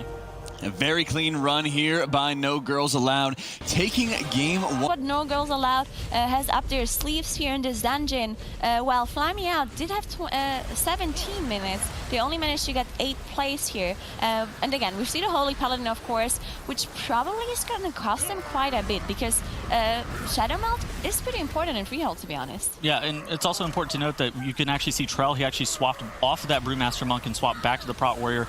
So it proves that he's not just going to be stuck playing Brewmaster Monk just pretty much the whole entire time. Fly Me Out here is actually doing a very interesting pull here. They're actually dropping so low. Oh my goodness. You see Ellismere here popping the bubble. It looks like Suffer ends up going down, but the Bloodlust is not going to be able to keep them alive. This is so tragic for Team Fly Me Out, where Team No Girls Allowed here just doing it in like a significantly safer pull here. This is a disaster for Fly Me Out because not only are they having a full team wipe, but they also lost their Bloodlust usage, right? And then there's one thing to note as well. We've been talking about this Holy Paladin and the pros and cons, Shadow Meld not being able to be Night Elf, but one thing that is even more important is they don't have a Battle Rest because they don't have this Druid. They don't have the Rest Druid, right? So Suffer going down, they can't get him back up. There's no Battle Rest available. Maybe if there would have been a Rest Druid, he would have been able to get him back up, and maybe they could have recovered. But without having a Battle Rest, everything just, you know, goes down, have a full team wipe, and you just lose so much time. Well, on the other side, No Girls Allowed, not making any mistakes. They do have one death, but of course they did have the Battle Rest available to them with the Rest Druid, that's getting them back up and just finishing the pull. So not losing as much time, of course, with the Battle Rest available to them. And they also used the Bloodlust on the trash, now engaging Sky Captain Crag here. Yeah, that was actually super scary for them. Trell ended up actually going down, and you have to see all 3 rogues there popping the riposte to make sure they don't get like insta-killed by melees once Trell is actually getting battle res. Then you actually saw that the pack actually kind of got dispersed with it hitting each and like all of the rogues, and it just like got ungrouped and was actually very scary for No Girls Allowed, but they were actually able to recover. Fly Me Out here, they're shrouding back. It looks like they're going to try to be doing a similar pull, maybe a little bit smaller in size because they do not have Bloodlust available to them. Maybe they don't have any of those offensive cooldowns that they would otherwise have. No Girls Allowed here. Edel is making sure that she's actually baiting that Parrot Guano away from the melee so that the melee are actually in a safe spot. You actually know where, like approximately where the parrot's actually going to be spawning that guano after you actually do see it charge, and then you can position yourself relative towards that to make sure that it doesn't end up getting dropped in melee. Because dropping the parrot guano in melee is just, not only is obnoxious, it can allow for your melee to get comboed by the Azerite powder shot and then just like instantly die. So it's very good on her part just to make sure that she is actually able to bait that out as far as possible. Yeah, definitely, because as you can see, the powder shot dropping Undead here to 20%, 30% HP approximately. Even on a fortified setting, it does a lot of single target damage to you, especially if you don't have any sort of personal up. So if you get the combo from the pool, the green pool dropping on you as well, then it can definitely just straight up kill you, or proc your cheat death, of course, since they're all rogues. But No Girls Allowed, on their way to kill Sky Captain Crag here. They are 19% trash. Fly Me Out, again, have their tank go down, not have the battle rest to get him back up. But thankfully they did manage to finish off this pull here with their tank being dead. So now they can have the out of combat rest, and then they're probably gonna make their way to Sky Captain Crag as well. But at this point, it's all about No Girls Allowed. If they don't make any mistakes, they're of course going to win this dungeon. And to be honest, like, they struggled a little bit on this first pull, and if they want to have this 13 minutes 30 seconds time, then they need to hurry up. What is this transmog that Dilemma has on on this rogue here? You actually see him stealthing through. He's probably going to start maybe proccing the RP here in a couple seconds. Actually, he looks like he's just grouping up. Yep, they're actually grabbing their beer here, making sure that they do end up proccing that RP to make sure that Council of Captains doesn't have 3 bosses active, as that would actually be very, very interesting. I think it would pretty much solidify a full wipe. Yeah, it would be very funny to watch. Fly Me Out here has one of their rogues dead on their side while they are still at 75% on Sky Captain Crag, so still more mistakes on their end. It's very bad because they also can't use that battle res because there is no engineering battle res available to them, and they don't have a druid, a DK, or a warlock available to battle res that rogue. So you actually see No Girls Allowed here just pulling even more commanding lead here. it actually hurts to see that, you know, you have a battle rest available, but you just, you know, you just can't use it. It's very sad to see. Yeah, also one thing to note here is that the Holy Paladin is actually standing in melee as well, because, you know, it's a Holy Paladin, right? So you want to make use of it. But then you also have those pools drop in melee all the time if you don't have the healer bait them away. So it's very annoying to deal with for Fly Me Out compared to No Girls Allowed, where you just have the Rastadu just, you know, standing away, casting the Stola Rafts, casting the dots. Now, No Girls Allowed, they're doing a pretty big pull as they engage the boss on top of having this trash. And the boss is actually pretty difficult, this council fight, because we have Raul and Raul and Jolly. We actually have the easier ones, yeah. No Eudora, okay. Yeah, so this is a no Eudora week. This can actually be kind of dangerous for your tank if your tank is not prepared with his active mitigation. But on a 17 fortified, there should be really no reason that a tank ends up actually getting killed here. Fly Me Out looks like they're going to have a full wipe. Maybe Elismir and stuff are actually able to deal with the rest of this fight, but it's actually just like super scary. And it looks like they're actually going to be resetting Sky Captain Crag, whereas No Girls Allowed have both Jolly and Raul, both sub 50%, just making sure that they're cleaving them down as quickly as possible so that they can make their way through the rest of this instance. I know Jack promised a 1330 Freehold, so we're definitely going to be looking to see if they are able to deliver on something like that. I mean, okay, so let's theorize about this. What if No Girls Allowed actually has a strategy for Freehold that allows them to get 1330 time? Like, what if they actually have this insane strategy that no one else has thought about, that they figured out to get this, like, really good time? Maybe they shouldn't do it now, because, I mean, look at that. Look at the difference between No Girls Allowed and Fly Me Out. At this point, they must know that they're super, super far ahead. So I think there's actually a point in not showing your like really fast strategy and just like pulling a little bit slower, because at this point, as long as they just get through the dungeon without having any like major mistakes, they're gonna win, right? So maybe they actually don't want to show it. No sandbagging goes unscrutinized here. I actually want to see it, especially since it wouldn't even... Okay, so 1330... I want to see too, but... It wouldn't even be the fastest that we actually saw from Time Trial, so it's not like they're breaking out some revolutionary innovation here. They're going to be all looking to click Lightning the Pig here at the exact same time to be able to get 5 clicks. Once you do get all of those, then you will actually start the RP to spawn Ludwig von Tortolen, the turtle on the half shell. Fly Me Out here is going to be looking to just run around Elismir on his bear mount, and they're going to be looking to pull Sky Captain Crag once more here in just a couple of seconds, whereas No Girls Allowed is going to probably be pulling trash into this arena here in just a couple seconds. Yeah, so of course we don't have any sort of affixes to prevent you to pull trash on top of the boss tree. There's no bolstering or anything like that.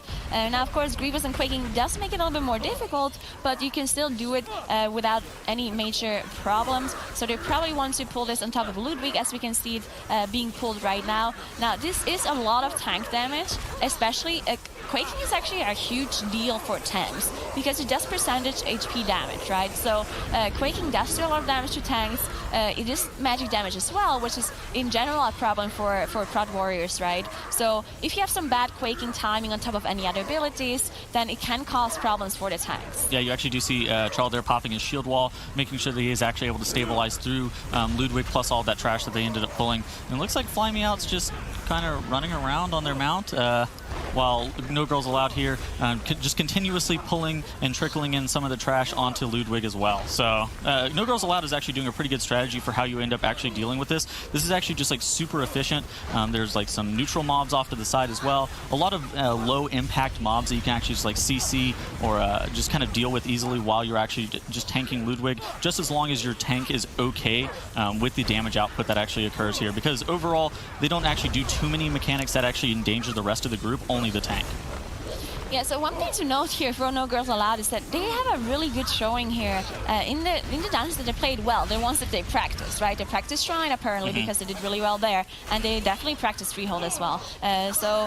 We see, and Waycrest of course, so we see some good dungeons coming out of No Girls Allowed, but some dungeons they haven't practiced at all. So if we think about tomorrow, where we're going to see the later matches that matter more, No Girls Allowed definitely has some, they need to practice some more dungeons, right? They need to practice Underrot, for example, to be able to beat the teams if they want to win or get, a higher seed, because they need a lot of points if they want to qualify for BlizzCon, right? So this is very important for No Girls Allowed, and they still need to put a lot of practice in as they engage Trothek here with a lot of trash mobs, and one of them being a Harpooner.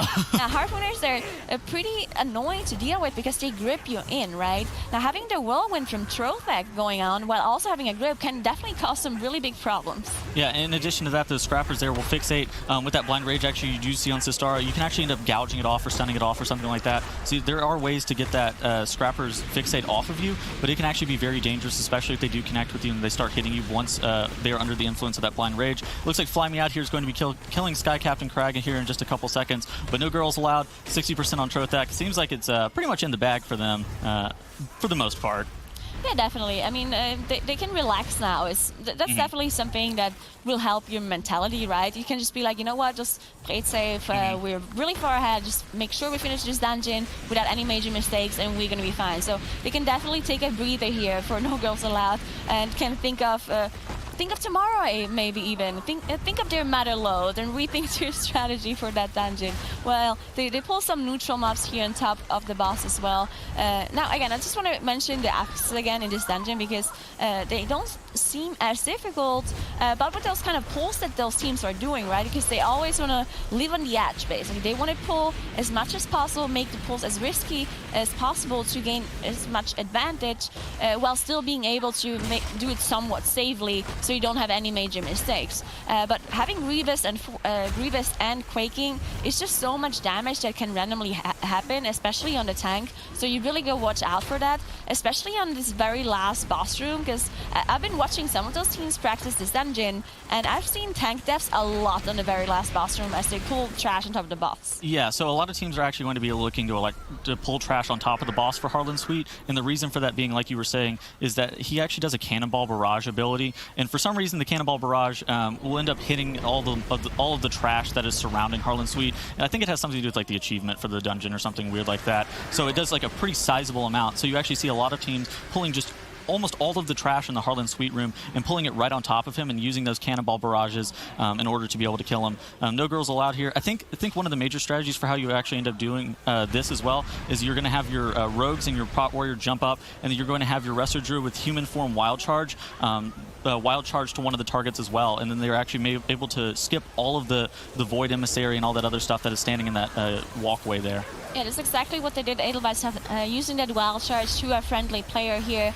And again, I just want to mention, as Strel charges in to this trash back here, they use their Bloodlust, and now this is the difficult part of this whole dungeon, right? Because there's just so much tank damage going on. You have this, the Enforcers and throwing Trell around, basically, and you can be thrown into multiple things. You can get thrown into Quaking while it's going on another play. You can see him drop very low here as the Quaking comes out as well. So very difficult moment here as Trell just drops lower and lower. They do have a Battle Rest available to them in case Trell goes down, but he seems to be able to recover here, and still has Shield Wall available.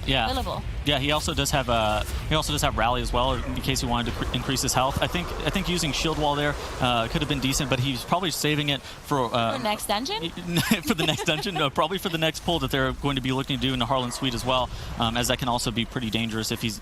I think a lot of the times it comes down to how much healing you have, because Edel also has Ironbark available too. So maybe it was a little bit greedy on their defensives there, especially with Trell dropping that low. But at the same time, I assume that they know what they're doing in terms of how many defensives that they are using at a specific time.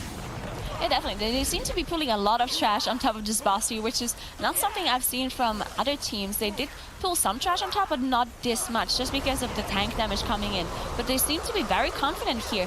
One thing to note as well is that Edelweiss is actually running Mass Root, which is something that can be very useful here in this last boss area, just because of the Ravagers, which are the mobs that actually cast Painful Motivation, that buffs themselves and two other mobs around them, which does damage to them. So they're basically killing themselves if this cast goes through and the debuff goes on the players. So Mass Root can definitely help to just keep the mobs stacked up and to know exactly who the Painful Motivation is going on. As you see, one more pool coming out, and everyone just having a lot of Grievous stacks here. Edelweiss struggling to get rid of this Grievous here on everyone as the Tranquility comes out and everyone is safe.